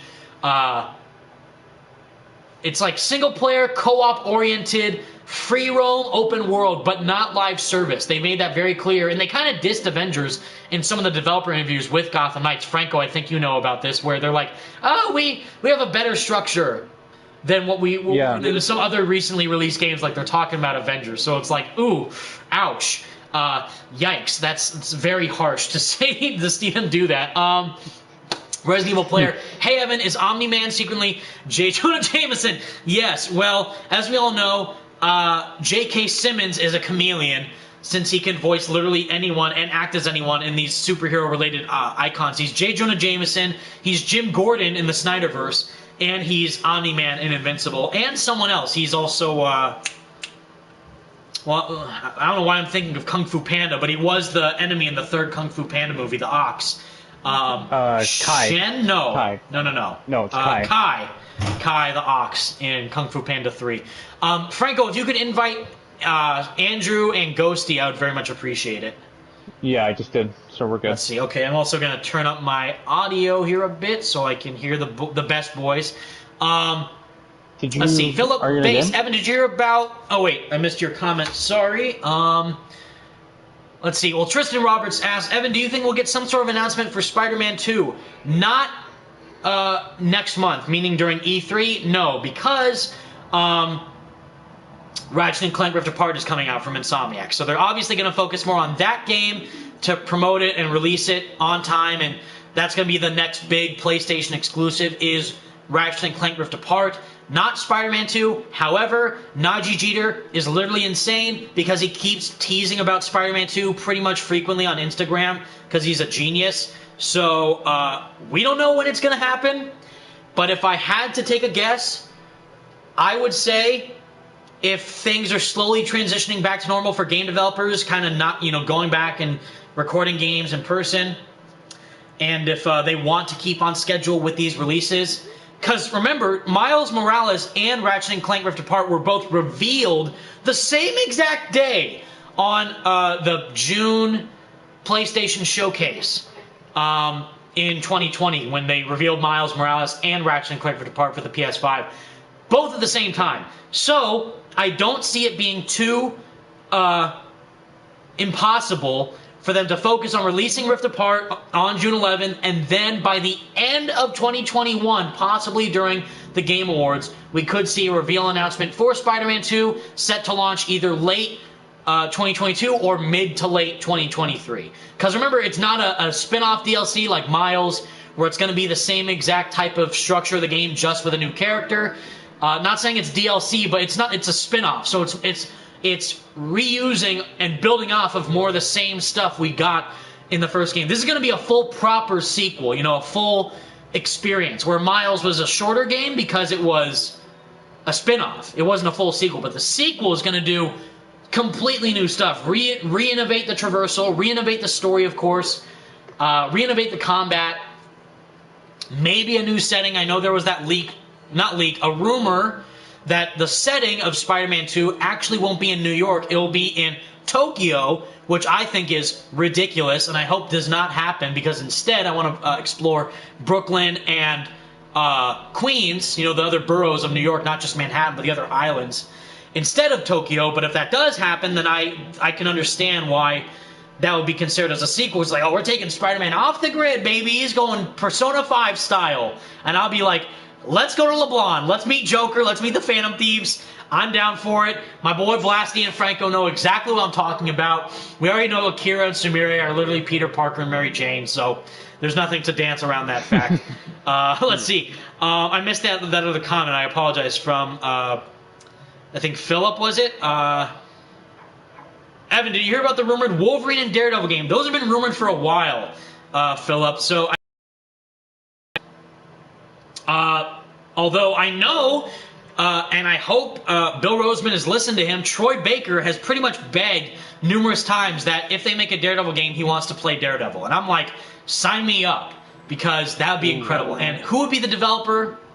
I would say probably someone within the Square Enix pipeline of developers. I see people online like, why can't Sucker Punch make a Daredevil game? Why can't Naughty Dog make a Daredevil game? Like, they're literally not able to do that with the license and the agreement that they have with Sony. It's literally just Spider-Man is a Sony exclusive, and that's why Insomniac, who is a first-party studio, can legally make a Spider-Man game. We can't get a first-party PlayStation exclusive Naughty Dog Sucker Punch developed Daredevil game, because it can't happen. But, if we get a Doctor Strange AAA game developed by Remedy Studios, the developers from Alan Wake and Control and Quantum Break, I think it is. Yeah, those developers making a Doctor Strange solo game, I need that in my life, please and thank you. Anyways, I've talked long enough. Thank you guys so much for tuning in. I know we had about 100 viewers at one point. We're now about 70. Leave a like if you're enjoying it. If you're just tuning in, welcome. We just finished pretty much playing through the recent Red Room Takeover event with Black Widow. Pathetic. I would not recommend playing it. It's literally just, again, a reskin Harm Room with the same exact activities we've been doing for months now. So I would say, again, wait until Black Panther comes out, or if you want to be more active with the game, like you want to give it an active chance, I would say wait until next month, where they're going to include Monica Rappaccini as the villain sector for, the game for bosses. Let's see. But yeah, great questions from Philip and also Tristan. Really appreciate it. And also, Doc, for the donation. I very much appreciate that you're insane and super, super amazing in every sense of the word. So thank you guys so much. We're going to do the Red Room Takeover again with which hero you guys can choose. And I'll also get Franco and Ghosty if you're here, and Andrew, if you got Franco, if you can invite them in the party too, that'd be great. What do you guys think about the event? Did you guys play it, or did you guys just come in to see the stream and see what it's about? Did you guys even know it came out? Because I know for a fact, I could have sworn, I thought the event had already started like a week ago. I'm not even kidding. I thought it was already out, but like, oh, it starts today. Like today, meaning yesterday, they said that it starts today, and it's done. Like, what? Really? Like, it hasn't been happening for this entire month already? Because you need people to play the game. So, like, it took them way too long to include it in the game. Granted, they said it was coming in May, and still May, but I think, like, waiting for the end of the month for them to do that is very disconcerting. Let's see, Joseph, we got Miss Marvel, Big Chung, we got Iron Man. Anyone else? Any other characters that you would like to see me play as, you guys? Any recommendations? Franco, Andrew, any thoughts? Well, I want to play as Hawkeye, if you don't mind. I'm gonna play as Hawkeye. And guys in the chat, let me know if you can hear Franco and Andrew and Ghosty. I know for some reason Ghosty has never been able to be heard during these party chats, but I know Andrew and Franco are. But yeah. Batman, yeah, Lamaz and Slimy want me to play as Batman. I don't think he's included in the game yet. I think that's next month. Hello. Possibly, yeah. What's up, everyone? What the heck? What's up, I Ghosty? have some bad news for you guys. What's up, Andrew? What's up, Franco? You can hear him. Great. Thanks, Gary. Great. Because you guys know me, I never stream. I only stream like once in a blue moon. But when I do, I like to have fun with the boys from the squad, because that is what makes it worthwhile. And Andrew, oh my God, Andrew had the most hilarious idea, which, Franco, if you get the game, you're totally down for it. I'm gonna cry. It'd be hilarious. What I think it is? Yeah, wait, Andrew. Yeah, do you wanna say it, or I can say it? You can go ahead and do the honors and say it. You want me to say it? Okay, so Andrew, Spidey Outcast, his brilliant idea, the Dragonfly, says Lamaz. Yes, we gotta get Dragonfly in this game. I can't believe he's not already in it. That's insane. Let's see, I've seen a couple Iron Man, so I'll go with Iron Man. So, Andrew, Spidey Outcast, had the brilliant idea of when the game releases on PS4 of Among Us, he wants to do a Spidey Squad Among Us live stream. And we can do it, on top of that, I kind of add this in the meantime, we can make it a charity live stream. So we can do a little charity donation fund while doing Among Us with the squad on PS4, which I would literally cry about. That would be the funniest thing. Because I know like how popular the game is on PC, really, but it's not on PlayStation yet. But once it does come on PlayStation, I think we can easily make it happen. We can do a charity live stream event with the squad. The Spidey Squad is Among Us. I would cry. That'd be incredible. I mean, Evan, you're kind of talking sus a little bit. What's that, Franco?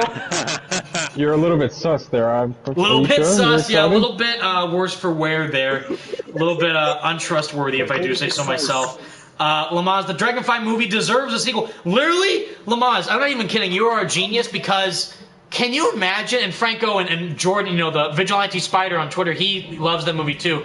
The superhero movie was made before the MCU began. Can you imagine that? So can you think of how much greatness we could get from a superhero movie too, with all the superhero stuff that's out right now, with the MCU, the DCEU, Jupiter's Legacy, Invincible, like all this superhero stuff we're getting right now, which I love. Jupiter's Legacy, by the way. Definitely watch it on Netflix if you haven't already. It's great. I'm not sponsored by them. I just really love the show. I can't believe that they made that movie before the MCU was even a thing. So imagine what they could possibly do with a superhero movie in the modern day with Dragonfly or a new hero or whatever, and there's like the memeing of Endgame, like a giant Endgame meme superhero movie spoof. I would love to see that. I would cry. It would basically be like it would be like a parody version of Avengers Endgame, basically. Like yes, they get just what, like the Thanos snap is replaced by like a twerk or something. Who knows? He comes in, all of a sudden he has the Infinity like gauntlet, dishwasher glove, or whatever, just something like totally like below budget, and they just get like some guy with purple face paint to play Thanos, and it's just like just joking about the ending of that entire finale for the game, or the movie, I should say, for Endgame, which would be hilarious. Like that movie will have like tropes that will be like are dated by this point, like used tropes that are like dated from like years and years ago, like for instance.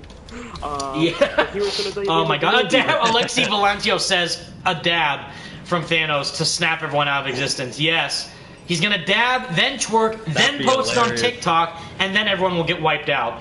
But then I don't know, let's see, because my favorite spoof movies, because there's a lot, is Scary Movie 1 and 2, superhero movie,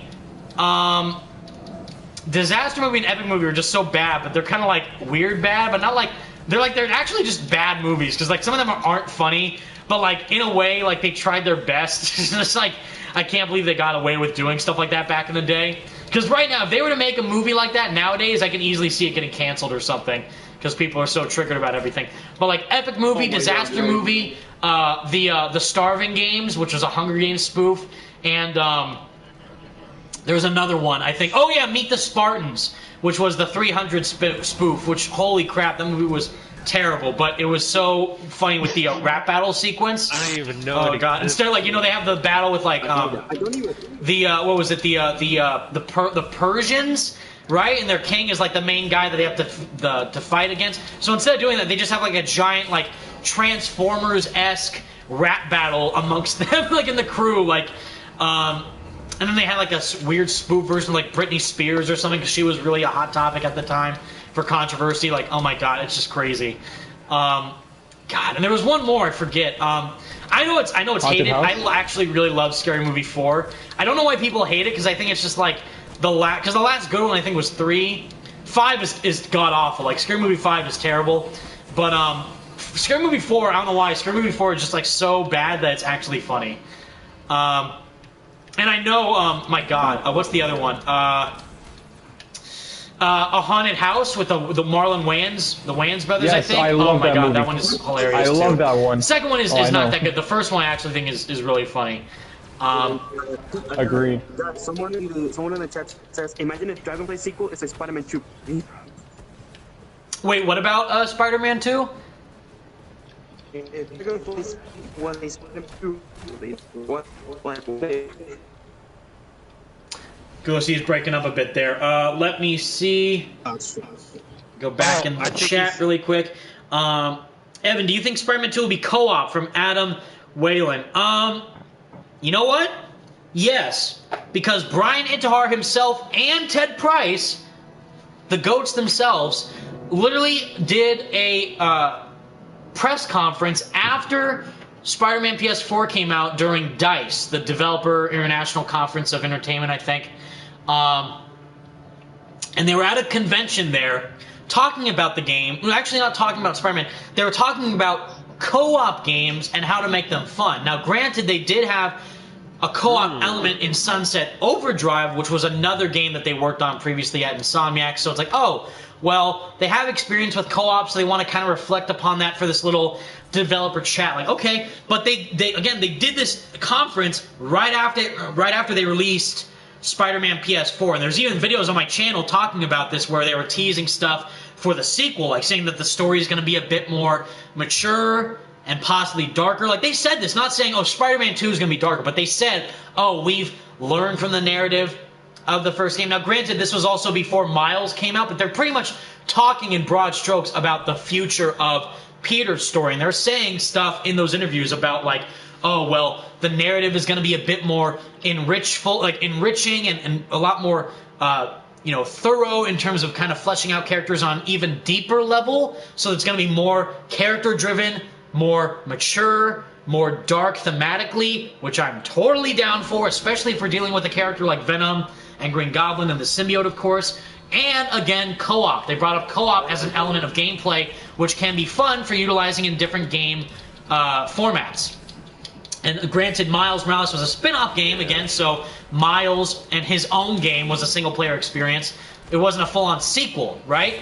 But by the time the official sequel comes out, where both Peter and Miles are Spider-Men together, then yes, I think it makes the most sense for them. Like, well, what's the biggest difference between Spider-Man 1, Miles, and Spider-Man 2? Well, obviously the black suit, because we know it's going to be there as a gameplay enhancement to, further develop Peter's moveset compared to the red suit, right? Second thing is co-op. So you and a buddy can play as Peter and Miles together, swing around the city, kind of like Gotham Knights style, what we're seeing with that game, which is strange, because there's 4 Gotham Knights, right? There's Red Hood, Nightwing, Batgirl, and Robin.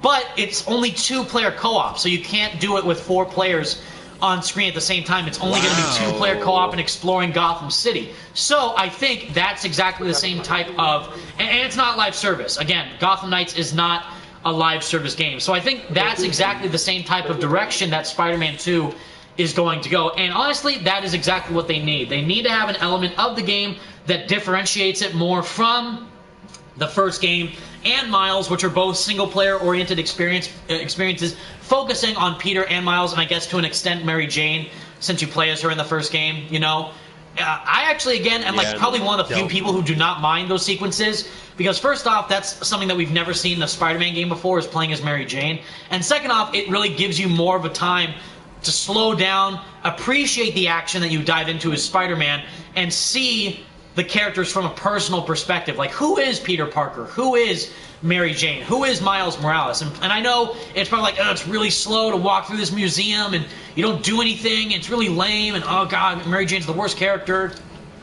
And to an extent, I get that, but again, it allows you to flourish their relationships with each other, and then you come to appreciate more of the time when you do get to swing around and fight as Spider-Man and beat up bad guys with web swinging and combat and the quippy one-liners. Like, that's all it pays off in the long run to do stuff like that after going through the more personal stuff. Like, again, some of my favorite missions in Spider-Man PS4 is working in Otto's lab as Peter, and also the penthouse mission as Mary Jane. That's the best Mary Jane mission in the game. Same with Miles as the courthouse mission, which is great. The Rhino mission's also amazing too. I love that one, but if I choose one of the Miles missions, I would say the courthouse one is probably my favorite, or the City Hall one, I should say. And Spider-Man 2, Peter Parker, you know, investigating the feast shelter. You know, you kind of get to sneak around with spider powers as Peter and do that stuff. I love stuff like that. So I'm a fan of those, but I understand why in the sequel, when we get more Peter and Miles, you probably want to focus more on them instead of a character like Mary Jane or, you know, Aunt May, because of course she's gone. Tears, she's not here anymore, but... Rest in peace. Although I'm crying that we never got in the Heist DLC, I swear, if Insomniac do this, I'm going to cry with tears of joy. If we get playable Black Cat, I would... probably simp for life. I'm not gonna beat around the bush about it. I would simp if they did a Black Cat playable mission of some kind. With she, like, you know, Catwoman is playable in the Arkham games. You play as Nightwing and Red Hood and Batgirl and all these different characters, right? So Spider-Man, we've only had the playable human characters. So Mary Jane, Miles, and Peter are human characters you just play as for kind of like story-driven.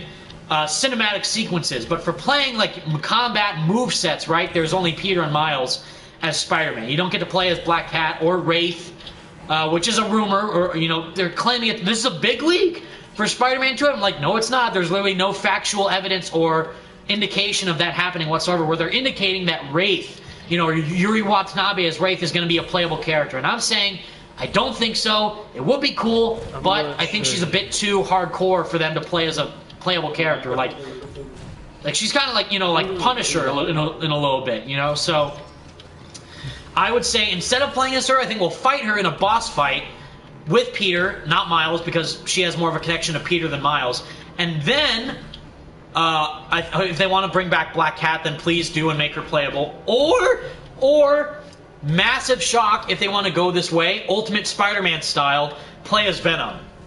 Obviously, we're going to be playing as black-suited Spider-Man, because I don't see what else they could do to differentiate the first game from the sequel without including the black suit. Like, I think that's literally the only way to go, is by doing that.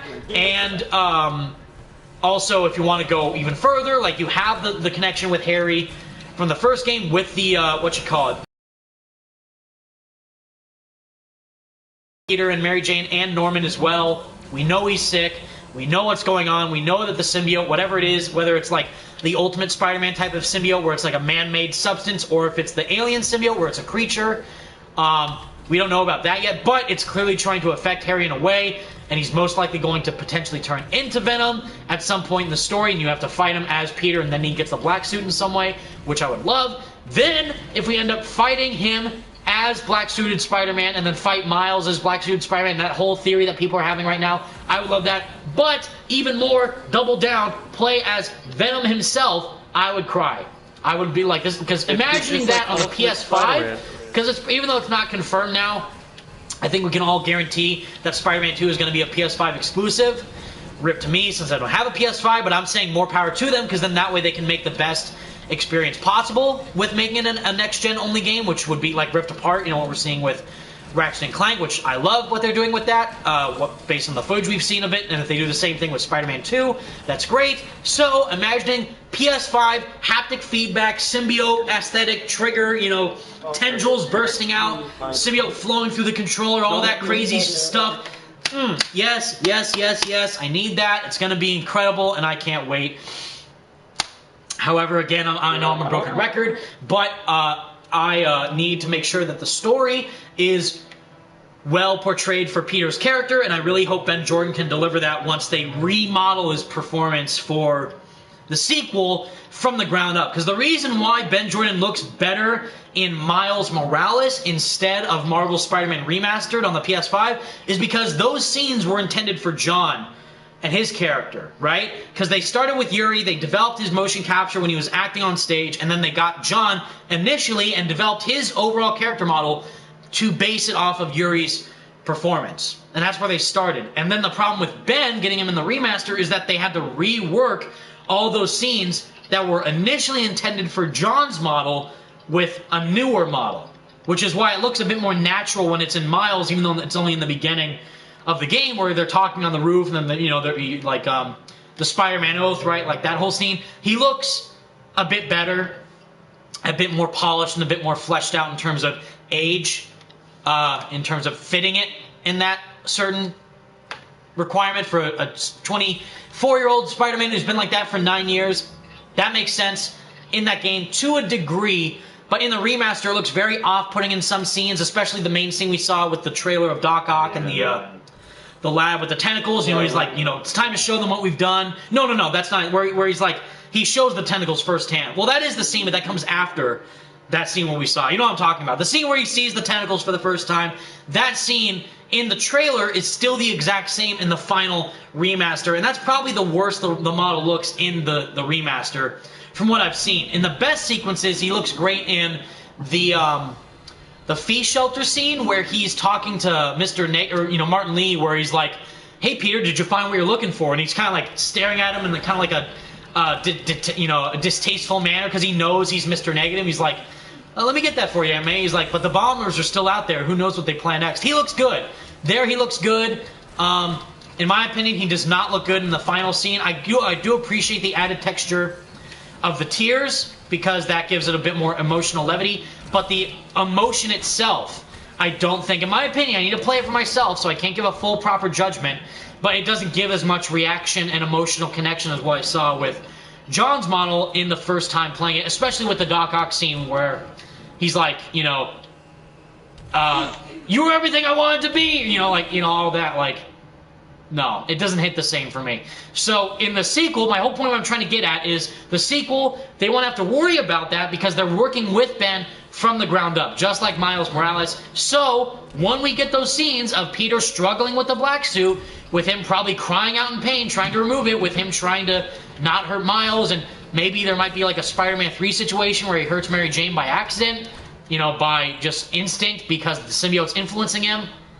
I need those emotional scenes to carry over a lot of impact. Like, oh my god, Peter's about to kill Miles because he's in the black suit and he's like, he's losing control. And then all of a sudden he realizes it and he snaps out of it. Like, get this thing off me! Help! Like, oh my god, like, I need that to be, like, intense. Like, the way Ultimate Spider-Man did it in the comic with the Venom symbiote, and also just, like, the game also, you know, like, Eddie, no! You know, like, Peter, like, Sean Marquette delivered such a good performance in that game. It's unfathomable. Like, we don't even see Peter in those scenes.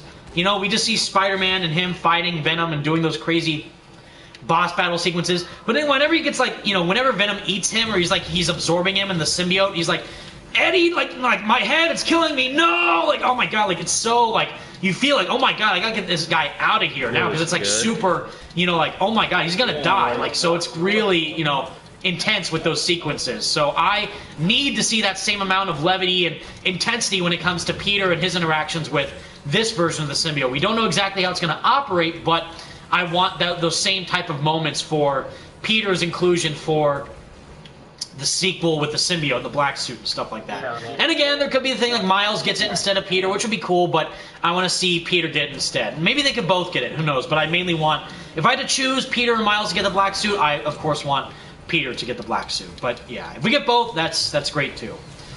But yeah, I'm sorry. I kept talking over Andrew and Franco and you guys in the chat. But yeah, those are my thoughts. I think Spider-Man 2 is going to be great. I don't think we'll see a reveal next month because we're actually Clank with the parts coming out. I think we might see a reveal by the end of this year. If that does happen, fantastic. And definitely expect loads of videos coming from me. I can promise you that. And little sidebar. I haven't really shown this to Andrew or Franco yet, but it's not really anything too major. It's kind of a small thing I've been kind of maybe potentially thinking of adding at the end of my videos, and it's an end screen like title card, like thanks for watching. So it'll have like the advanced suit on the screen. It'll have like some videos to suggest and my channel logo, like, hey, click subscribe if you feel like it. I've never felt the urge to do that because I feel like you guys are smart enough to choose whether or not you want to subscribe or like the video or watch a different video on my channel if you want to.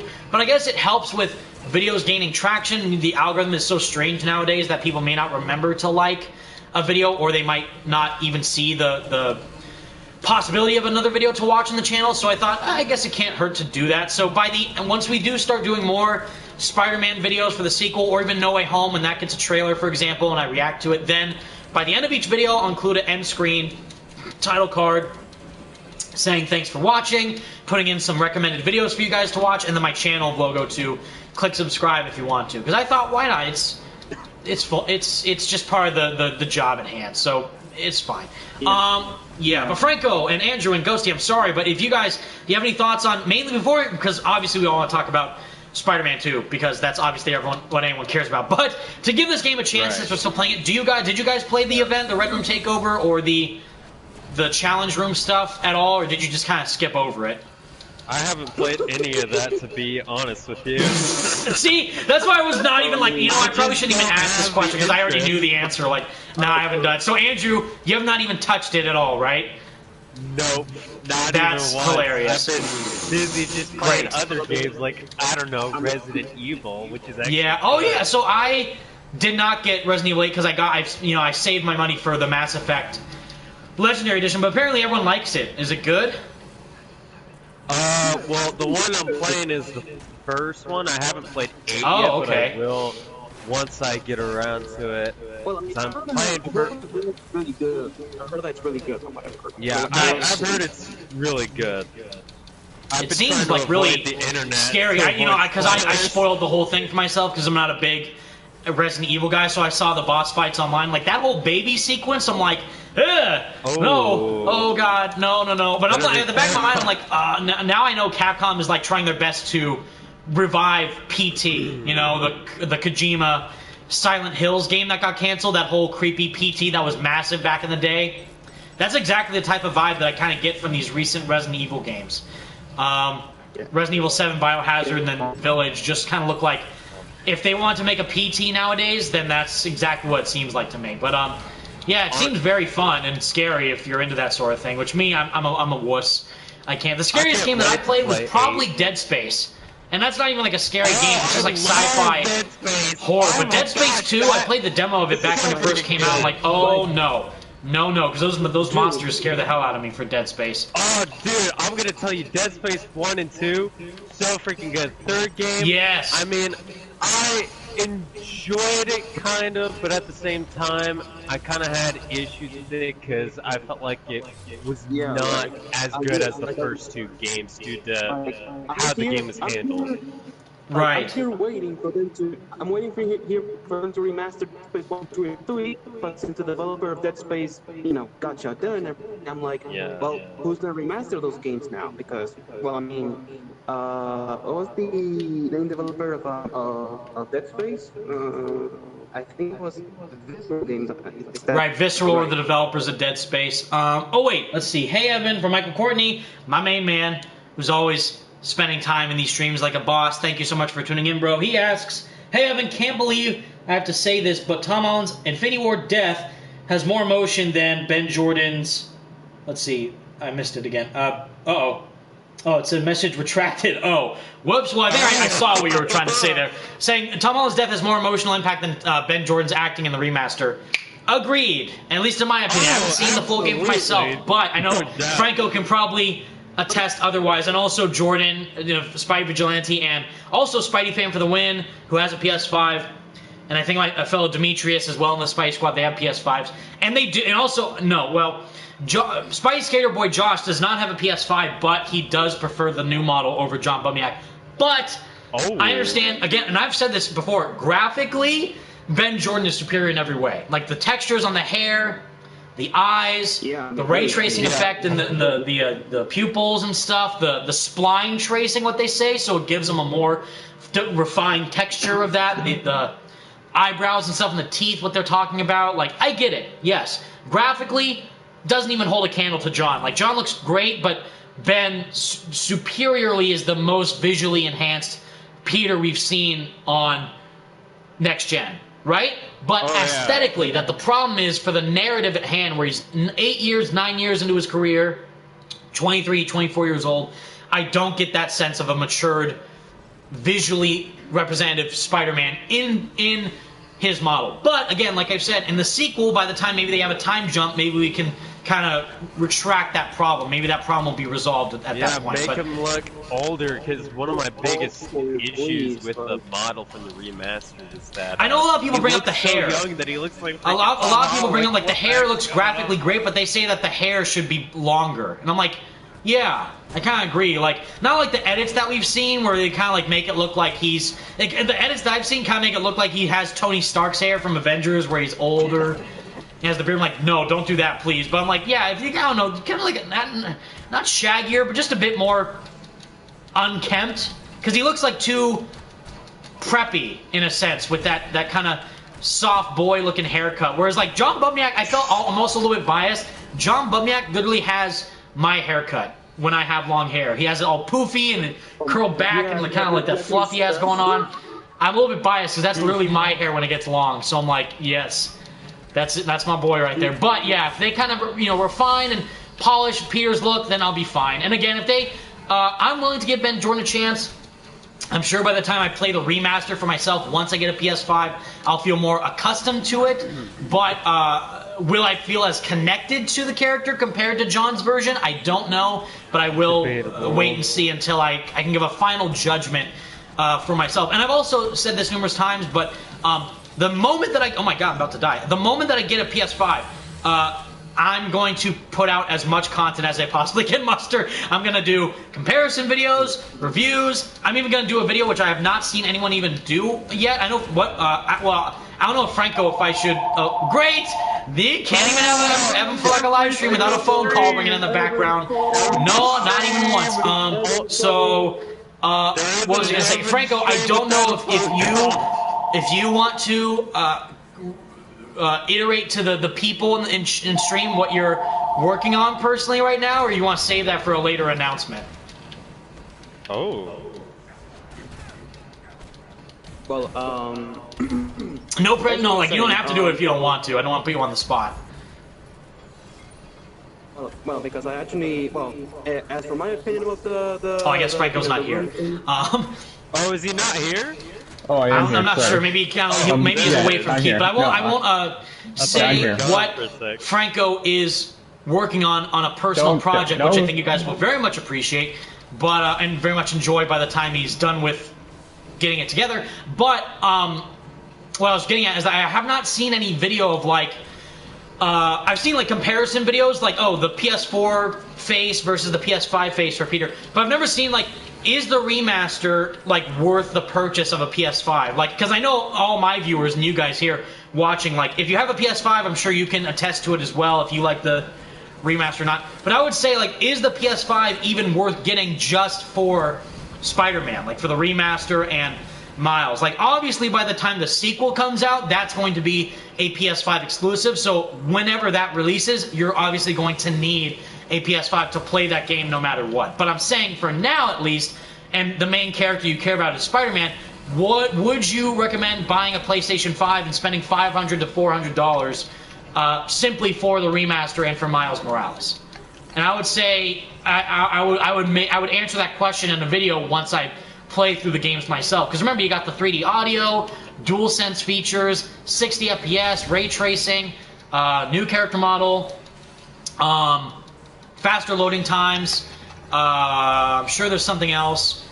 and just a more immersive experience overall is what they're trying to say. Is like, this is the definitive way to experience Spider-Man on PS5, and I'm like, is it though? Because the PS4 version on my PS4 Pro is still fantastic, and so is Miles Morales. So will it really, is it really necessary right now to go and purchase a brand new console just for Spider-Man? Now I'm going to make a video about that whenever I get a console, and I think you guys will enjoy it. But yeah, I'm sorry, Andrew or Ghosty, what were you going to say? I apologize. Okay, so first off, I want to say that for the, the Red Room thing of Avengers, well, since I don't have the game yet, I can't really judge it. But for what I'm seeing in your live stream, it seems more like the same thing. Like it is exactly the same thing. So, if you guys can't hear Ghosty, which I hope you can, he says he has not played the Red Room stuff, and yes, I agree, it is not worth your time. You're seeing it right now, like literally, does this seem any different than the other stuff we've been doing for the past... whatever, eight months. 6 months. No, yeah, 6 months, 8 months. Just read wait, September, October, November, December, January, February, March, April, May. 8 months since launch. Oh, 8, okay. I'm and it's the same exact stuff it's been 8 that I've been doing with the Harm Room. Just Red. It's now Red. And it's single player, so you can't even do the Harm Room with your friends anymore. You can just do it by yourself. Oh, wow. What the fuck? Which, great. I came here to see a few seconds of Red Room and get out, but this is awesome. Talking made me stay. Nice job, Evan. Thank you, Pedro, Soares. Really appreciate your support. Thank you for even taking time just to hang out with us. We really appreciate you. And everyone else of you guys tuning in and hanging out. Leave a like if you are enjoying. I would appreciate it. Evan. If not, you can leave a dislike. I understand. But I still hope you're having a very wonderful Friday, and thank you all again for tuning in. If you're just tuning in, we're just playing the Red Room Takeover event for Marvel's Avengers to show you guys why it is not worth your time. Literally, all we're doing is just the same exact Harm Room missions. Now it's just that it's red. And we did it with Black Widow at first. We're now doing it with Iron Man. And it's literally nothing special. And again, I would recommend to wait until Black Panther is included in the game to replay Avengers, to have a more fleshed out experience. I can't believe it's months away. I can't it's not even, the crazy thing is, it's not even confirmed when he's coming out. You would think at this point we would know for sure, like, okay, he's coming out August 2nd, No, summer and beyond. So that's not even like summer. That could mean like fall or like winter. Who knows? Like, I need that release date.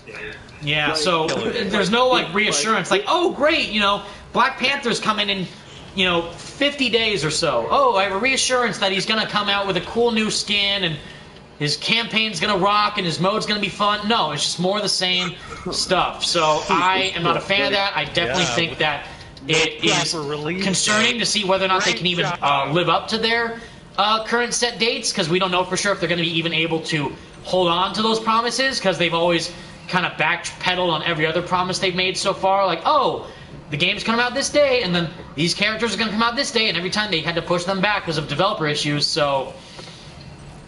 Very strange. I'm not sure what's going on over there at Square Enix and Crystal Dynamics, but I am personally not a fan of what is happening.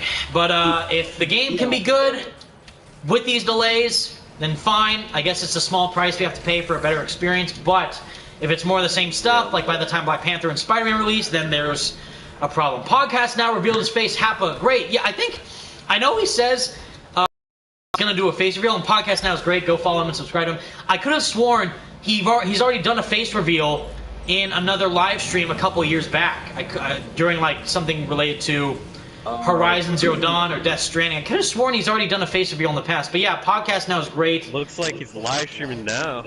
And definitely go follow him and subscribe to him, because he definitely deserves the support. We've done collabs in the past. Haven't done one recently, sadly, because of time restrictions and also just nothing really to talk about with Spider-Man and stuff. But I'm sure by the time, again, we get a trailer for Spider-Man 2, for example, Marvel Spider-Man 2 or Spider-Man No Way Home, then sure, we probably do a collab with either Degenerate J or Slickmoff or Podcast Now or any of the boys. And maybe even Andrew here, Spidey Outcast or Franco Greco, the boys. Surely bring in all of us, because we're all. I think Andrew and Ghosty and Franco are hyped for No Way Home. Me, you guys know me. I'm more of a gamer than a movie lover. So. I mean, to clarify, I'm only intrigued, but actually excited, because as you may not know, I'm not really the biggest fan of the decision of bringing back Raimi Doc Ock. That already just makes me really concerned, and I'm like, as someone who grew up with the Raimi films, I just hope that whatever they do with Raimi Doc Ock is just, you know. Oh my god!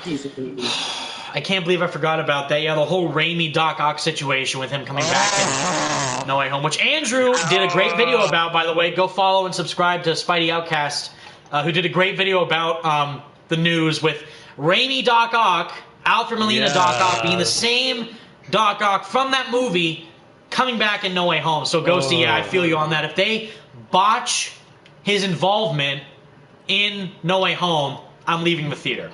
And I will not feel bad. Even if he comes in before Toby and Andrew are cameoing in or whatever, even if that does happen, I don't care at this point. I just want them to tell a good story with Tom's character, his Spider-Man, and how he's going to deal with the situation and the consequences of his identity being out there for the public. Because if they just do it like a dumb, fun, like, whoa, Spider-Verse in live action, then I'm out. I'm no. It's not doing it for me. Too much fan service because it's not it's not serving the story at hand. Like none of what Far From Home set up, like at the end of that movie, related to anything regarding the multiverse or Doctor Strange or whatever. Just, oh, his identity's out there, and that's it. Like, even with Homecoming, like, they teased, the Iron Spider suit in Homecoming for Infinity War, and then he gets in for, like, great. That makes sense, because they literally show it in front of your face. Here's the suit he'll get in the next movie. In the next movie, he wears the suit. Fantastic. And the end of Far From Home, you just see his identity get leaked to the public, so then us as fans think, holy crap, are we getting one more day? Which is literally the last thing any fan wants. Like, where his identity's out in the public, people go after him in Aunt May, they kill Aunt May. Doctor Strange is confirmed in the movie, so is he gonna have Doctor Strange rewrite history pretty much with Mephisto and all that? You didn't see Mephisto in WandaVision because you're gonna see Mephisto in No Way Home. I'm kidding, I don't know if that happens, but if that does, I'm gonna cry. Oh my gosh, if they do that, I'm leaving the theater if they do one more day. I would be like, no. No, I'd leave the theater. Don't give my ideas to the writers, Evan. Please don't. Don't give him my ideas. I know. John Watts is listening in like, oh, he's writing notes. Like, oh God, no, wait. John, don't. Write that down, write that down. Write that down. Write that down. Genius, of course. He's like that whole sequence between Squidward making the he's tenderizing the ground. Of course. Write that down. Oh my God. Oh Jesus Christ. That's literally like nothing about John Watts, and I don't care if I keep dissing him because I literally despise Far From Home. So, if John Watts thinks that the fan service element of bringing back Toby and Andrew is enough to get me on the side of the movie, no. Because there has to be a purpose for them there. There has to be a logical explanation why Alfred Molina is the exact same version who drowned in the Sam Raimi Toby movie, Spider-Man 2, coming back in this one, saying no one really dies, so, okay, pretty much, so then at that point, what's to stop him from bringing back Tony Stark? What's to stop him from bringing back Black Widow? What's to stop him from bringing back, like, really anyone who sacrificed themselves in Endgame? Like, okay, just undo all that character development, of course, because that's what a good writer does.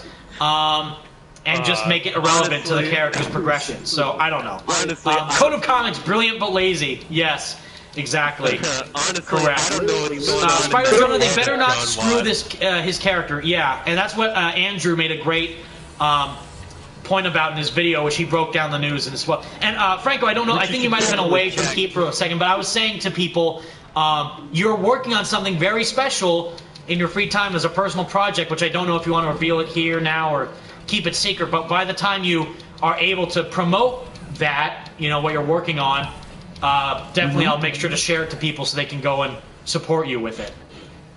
Yeah, sure, but I'm not going to tell you what it is just yet. I'm not. Yeah, okay, good. So I'm glad I didn't reveal what it was. It's a secret. It's a secret. Yes. So Top I'll just tier say, Spidey Squad exclusive secret. But you'll find out hopefully soon. You'll find out very soon, and it'll definitely be worth the wait, and definitely expect a lot more from Franco and his wonderful personality in the near future, because he definitely deserves as much support as you guys give me, if not more so. Same with Andrew, because they're fantastic with their video, with his videos, with Andrew's videos on his channel. Okay. I was gonna say, oh yeah, so yeah, like if they do servers instead of the the story of No Way Home that people actually want to see, like I'm leaving the theater. I'm gonna leave the theater. I'm gonna give the movie 1-star review, but oh boy. I don't know how to feel about doing a Spider-Verse movie because I mean, yeah, sure, it's all really cool and everything, but why do it in the third MCU Spider-Man movie? Like, yeah, like I don't really get it. Like again, like if like what Kevin Feige is trying to do, and I guess because COVID, granted, the movie schedule got messed up. So I guess Doctor Strange: Multiverse of Madness was supposed to come out before No Way Home. I guess so. I don't know if that was due to the director switching from Scott Derrickson to Sam Raimi, or COVID production messing it up, or whatever. But I guess, during the Comic-Con of 2019, he's like, well, just because Mysterio makes up lies about the multiverse doesn't mean it's true. It's like, okay, I get that, but literally nothing that Far From Home touched upon, because he made up that whole story. He's like, oh, this is exactly the type of thing people believe right now, and literally everybody bought it, like that whole stupid monologue from Mysterio with talking to the Stark employees. None of that ever hinted at, like if there was a post-credit scene showing like a dimensional wormhole opening up or something, or like an actual multiverse referenced. Like I get the timeline with Endgame, like there's different multiverses because what's her face, the Ancient One brings it up during Doctor Strange. Which we already know about, so it's not anything new. But for Spider-Man and his world, what I'm talking about, his story, what does that do for Peter's character? And if it's just to bring in other Spider people for fan service, that's not really doing it for me. But anyways, guys, we've been streaming for 2 hours. I think I'm done now. I know it's been kind of a fast one if you think about it, because we did the Red Room takeover with Black Widow because it's her event, and Iron Man, because you guys asked for me to do Iron Man, and it's literally the same exact Harm Room challenges we've done since launch, just red, with the red color scheme, and that's it. And also worse, because it's single player, it's not multiplayer that you can do it with your friends, it's literally just a solo event, you get nothing out of it, you just keep grinding the same robots, it's not challenging. I obviously died like a couple times as Black Widow, but that's because she can't fly, and the game kind of glitched out, sending me flying into the lava pit of death. I saw that. And did you see that? I literally turned invisible, tried to hit a guy with the gun, and then it just flew me to the left-hand corner of the screen to die in the lava pit. So Black Widow is suicidal in this game for some reason. Don't know why, but very intense. Lamaz, bye. I haven't got to sleep. See you soon. Talk to you later. Thank you so much for tuning in, Lamaz. Have a good night rest, and thank you so much for stopping by. You are excellent. Thank you again for the amazing $20 donation from Doc Ditz, I think. Or Ditz Doc, I think. But thank you so much. I super appreciate your support. Joy, this game is so broken. In the sense of, well, let's see, I guess broken in a weird sense because all my characters level, hero level 50, power level is different amongst them. Like, let's see. I think I can see it right here on the screen, right? Yeah, so let's see. Black Widow is, they're all hero level 50, every single one of them, but power level is where it's different. Black Widow is 136, Iron Man's my max character, he's 150 for both, or 150 power, 50 hero, so I kind of made easy work of those bad guys. Hulk 118, hero level 50, Miss Marvel, power 143, hero level 50, Thor 138, power level, or hero level 50, and they're all hero level 50, so I probably should keep saying that. Captain America, power level 136, Black Widow also 136. Kate Bishop, power level 50. You can see where I kind of stopped grinding because it's so much, and it's such a hassle to do. And Hawkeye 63 because I just stopped after I got them to hero level 50. I stopped. Like really, and that's exactly what I'm gonna do with Black Panther and Spider-Man. If there's not enough to grind, the stupid champion XP system does nothing for me. That's just a way to keep grinding and grinding and grinding to go nowhere. A Coda Comics. See you later, Evan. Good stream. Keep it up. Thank you so much, dude. You're incredible. Very much appreciate the support, and I hope you have a wonderful day. And all you guys as well, thank you so much for tuning in and staying tuned and watching me play this game, whether it be for good or bad, just to show you guys exactly what type of content we're dealing with, give you my own gameplay, my own thoughts, be honest, not to be a dick about it, but just to say, hey, this is the game we have right now. There's a lot of aspects that can work about it in a good way, but there can be a lot of factors that can be changed to benefit the overall experience in a better manner, and that's what we're hoping for. Nothing new, exactly Joy-Con God. Yeah, it's the same same thing every time. Nothing new. That's exactly what this is. That's exactly what the Tachyon Anomaly event was too. It's just the same exact war zones, just with four of the same characters instead of one. That's not really an event in my opinion. That's literally a gameplay feature that should already be in the game. Red Room, it's literally a color swap for the Harm Room already. Again, should be a gameplay feature, not a event that lasts for a limited time. It should be a permanent addition to the game.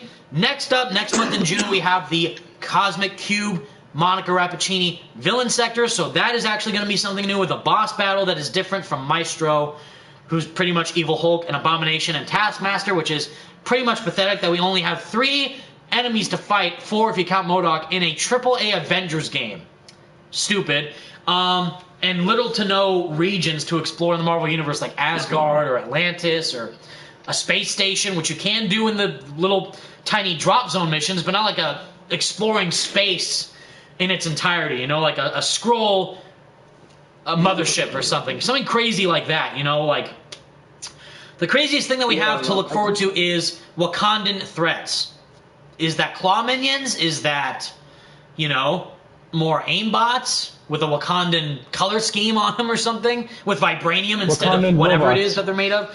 Oh boy. I don't know, like, there's nothing to, like, yes, you know, oh my god, I can't wait to dive into the Red Room event, I can't wait to jump into the Monica Rappaccini event. No, nothing like that has ever come up once. If anything, I felt the exact opposite when, I felt that way when Genshin Impact released their new character of Rosaria and Eula and Yanfei, because they're all really engaging characters with great stories and fun gameplay mechanics. Like, yes, they just dropped a new patch for the game. That's free with new characters, new story missions, new weapons to unlock, new side missions to explore, new in-game events that you can do to play with your friends online in co-op, which is a 4-player co-op game, which is excellent. New bosses. Like, holy crap, this is a free-to-play game that it has a gacha system, which you can spend money on, but all this stuff is for free. Whereas this is a $60 AAA Avengers game that encourages you to spend money on cosmetics, which is the only insightful reward to accumulate, because you can then look like the movie versions of the characters instead. And that, again, for me, as someone who does not care about skins, does not encourage me enough to get back and play the game. It's literally a skin. If there was like a suit power with it or something special to make the skin more different than the other suits that we have in the game right now, or scoots, as I brought up previously, then yeah, I'd be excited. But like, again, with Miles Morales, even with that, with the advanced tech suit with Miles Morales, I didn't really care because it's a new costume. It's like, oh, it's a suit, okay, but guess what? It's free. The biggest difference, it's a free additional costume. Yeah. And with even a gameplay enhancing feature of the muscle deformation on PS5, where you have the better looking suit model for the base suit and the advanced tech suit and some of the other costumes Miles has. And that's the technology they're going to implement in the sequel, so it gets you hyped for the future of the franchise. And it's a free skin, and it looks great. So if you have a new costume to wear, then by all means download the patch for free with Spider-Man and Miles, and with Genshin Impact there's new characters, so play as them. Download it for free and play through the game, grind through the missions, and you unlock a new suit or a new character. For Genshin's case, you get a new character and a new weapon, and you're done. This does nothing. I got nothing from doing the Red Room. I wasted 2 hours playing it, meaning that I love talking to you guys about this stuff, but playing, I could have easily spent my time grinding through Genshin Impact, leveling up my characters, getting new weapons, even playing the Mass Effect Legendary Edition, playing through the single player, going through the first game, to then go into the second game, which is the best Mass Effect game in the trilogy. No. So, do not play Avengers. Don't waste your time with the Red Room Takeover. If you do have the game, wait until either the Monica Rappaccini villain sector comes out or Black Panther. Or if you don't have the game, wait until purchasing it until Black Panther releases. That way, you'll have a fully complete experience with a brand new release character, new region, new story mission, new villain, hopefully with Claw, and just a bigger roster. At that point, you'll have 9 characters with Black Panther. We have 8 right now. You'll have 9 when Black Panther's released, and then 10 when Spider-Man's released. Whenever that is, but we don't know. So, Who knows? In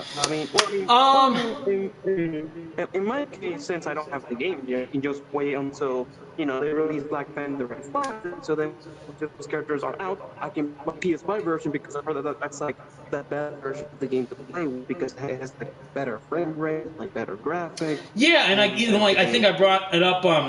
I even have it right here. I showed this in the beginning of the stream. I'll show it again. The PS4 version, of Marvel's Avengers, the deluxe edition, because my dumb fanboy mind was like, okay, they're going to rob me of my money, but it's Marvel. I love Marvel. I want to support Marvel games, and even Crystal Dynamics, but not Square Enix. But I was still dumb enough to buy the deluxe edition on September 1st. $80 out of my pocket. I should just wait for the standard edition to save money.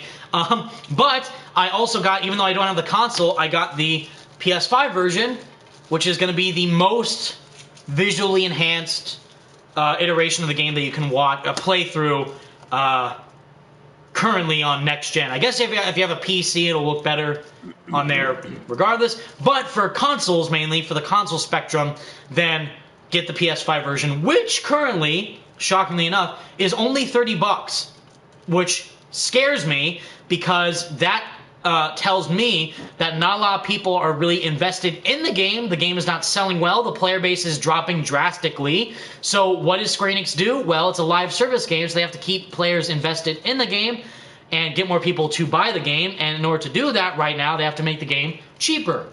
So if you have a PS5 and you want something to play while waiting for Spider-Man 2, of course, because that's the game we're all waiting for, get Marvel's Avengers or even Mass Effect Legendary Edition, which is a great game. It's not on PS5, it's PS4, so it's backwards compatible with PS5, but it still looks and runs great. Yeah, if you get the PS5 version of Marvel's Avengers, you also get Spider-Man because he's going to be exclusive on PlayStation. So, and I know there's the free upgrade from a PS4 version to a PS5, but I still have a PS4. I don't have a PS5 yet, so I can't do it. And I'm also a collector, so the iterations of the games, because I'm a not a perfectionist, but I'm like I accumulate all the different iterations, like Spider-Man PS4, like I brought this up. I have the base Spider-Man PS4 game that released, normally, which came with the collector's edition. With the PS4 Pro bundle. That's it. I got the PS4 Pro bundle with the limited edition red and white advanced suit symbol console, which does come with the game. So I already got 2 copies of the game. So I got one that's standard version. Then I got the collector's edition one, which was the steelbook. Then I got the limited edition steelbook with the hostile takeover cover, which looks gorgeous. And then I got the Game of the Year edition, just to get that sweet looking golden label on the front to label, yeah, this is a Game of the Year. It didn't win Game of the Year, sadly, but it is perfect contender for Game of the Year. So I'm insane when it comes to Spider-Man stuff. You guys know me for the game mainly, not for the movies, but that's just how I roll. Let's see. The same game 4 times. That's exactly. I did the same thing with Web of Shadows, by the way. I bought literally Web of Shadows on every platform I owned. I got it on DS. I think it was on Game Boy, but I got the DS version by Griptonite, I think it was. Those developers who are great, who made the 2D platforming Spider-Man games for the handheld consoles, which is great. Web of Shadows on DS, PS3, and 360, because I had to play it back and forth between living situations because I had to get different consoles and stuff. But it was excellent. I love that game so much, and I was happily buying different versions of the game. If they came out today with a PS5 version of Web of Shadows, I'm buying that. So that's easy money spent. Easy money spent. Let's see. Sorry. Look at Resident Evil players' comments. Sorry, I keep passing by. Haven, how would you feel if the black Raimi suit was an alternate skin in Marvel Spider-Man 2? I think that's confirmed at this point. Again, it's not confirmed whether or not the symbiote will be a factor in the game. I think it's safe to say, though, it will be. And with a symbiote black suit Spider-Man, we're obviously going to get symbiote black suit Spider-Man alternate suits, mainly what I hope for. Yes. Insomniac Gods, please. The one that I want the most is the ultimate Spider-Man black suit. The purple one with the big white spider tarantula symbol and the big white eyes. That's my favorite black suit of all time. Need that one for sure with the cell shading. With the cell shading, like what they did with the Into the Spider-Verse suits and the vintage comic book suit. Do that, and that will be the best suit in the entire game for a fact. And of course, we already have the standard red Raimi suit in the base game and the remaster, so I'm assuming if the black suit is in the sequel, then yes, I think we'll get the black Raimi suit, because they know how much people would want that. Same thing with maybe like the standard comic, 616 black suit, the kind of blue one with the white palms on the fist, because the Ultimate Spider-Man suit does not have the white palms. That's kind of like the different type of visual aesthetic for that suit, but the normal one does have the white palms. So do that. Make that a classic black suit, advanced black suit. My favorite one, which is gonna be whatever the advanced suit looks like with the symbiote on it. Web of Shadows black suit.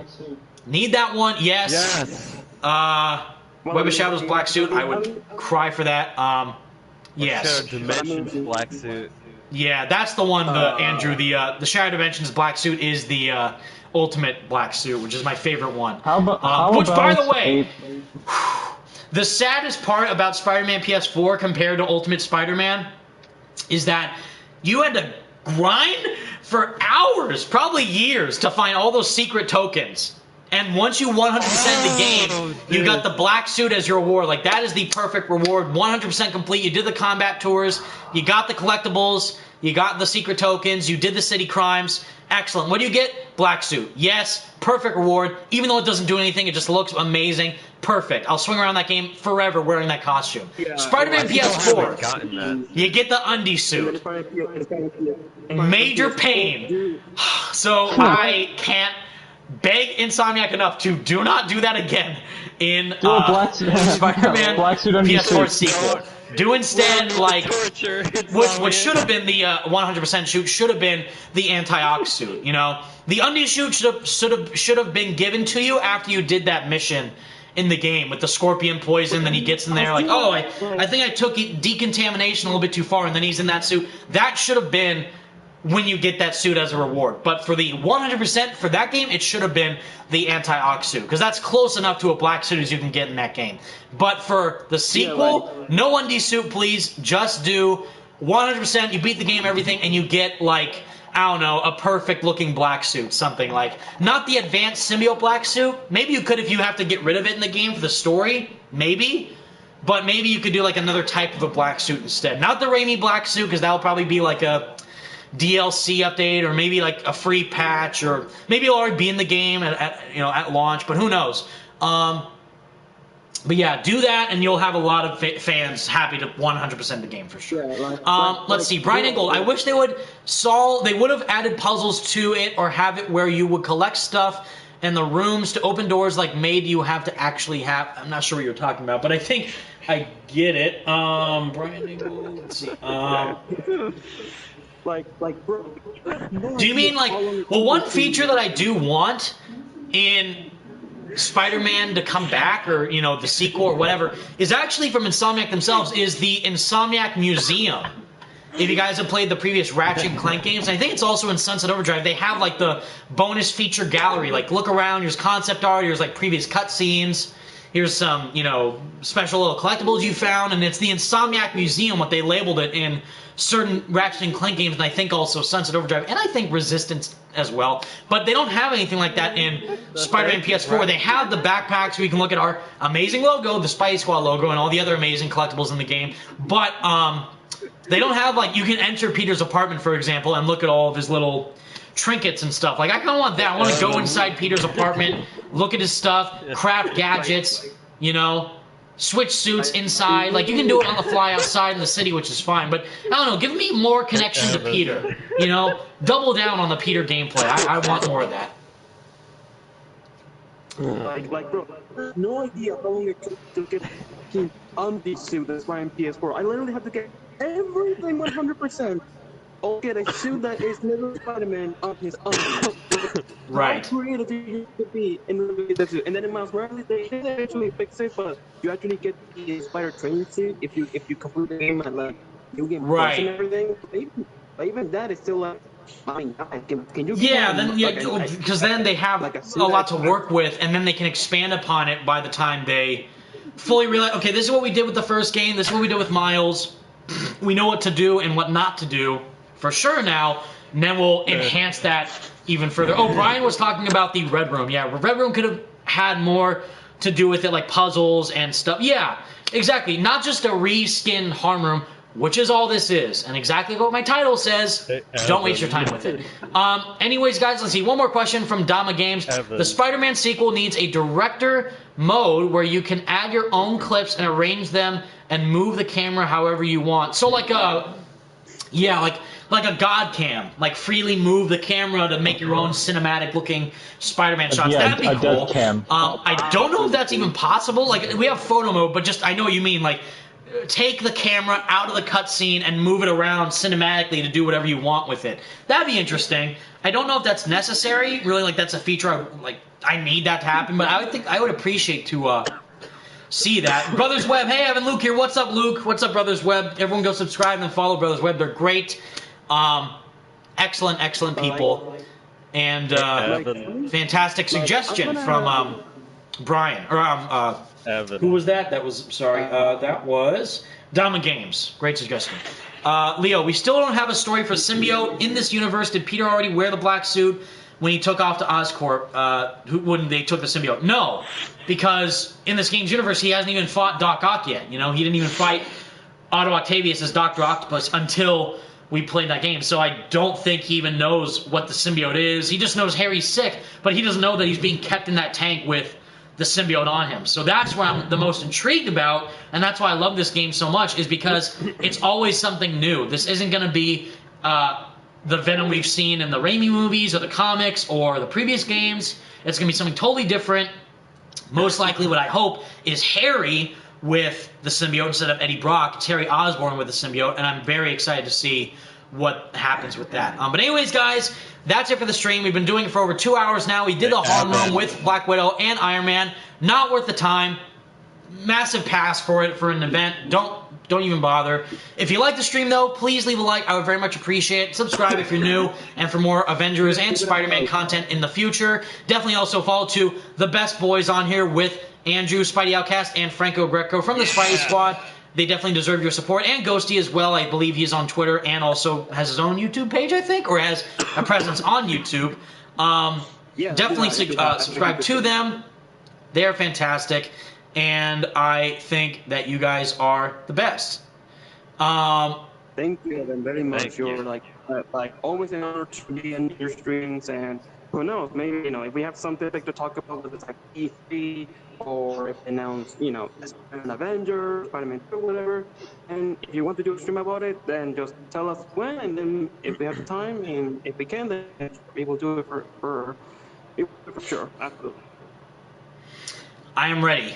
Infinite Possibilities, I've seen you kind of diss me in the comments, which is not appreciated, bro, so cut that out. But if you're saying if it's positive, just at me on Twitter, whatever. If it's not really anything too friendly, then I might block you, so just keep that in mind. But anyways, thank you guys so much. Stay spectacular, Spidey fans. Stay merry, Marvelites. And again, thank you all so much for watching. But until next time, peace out. Peace.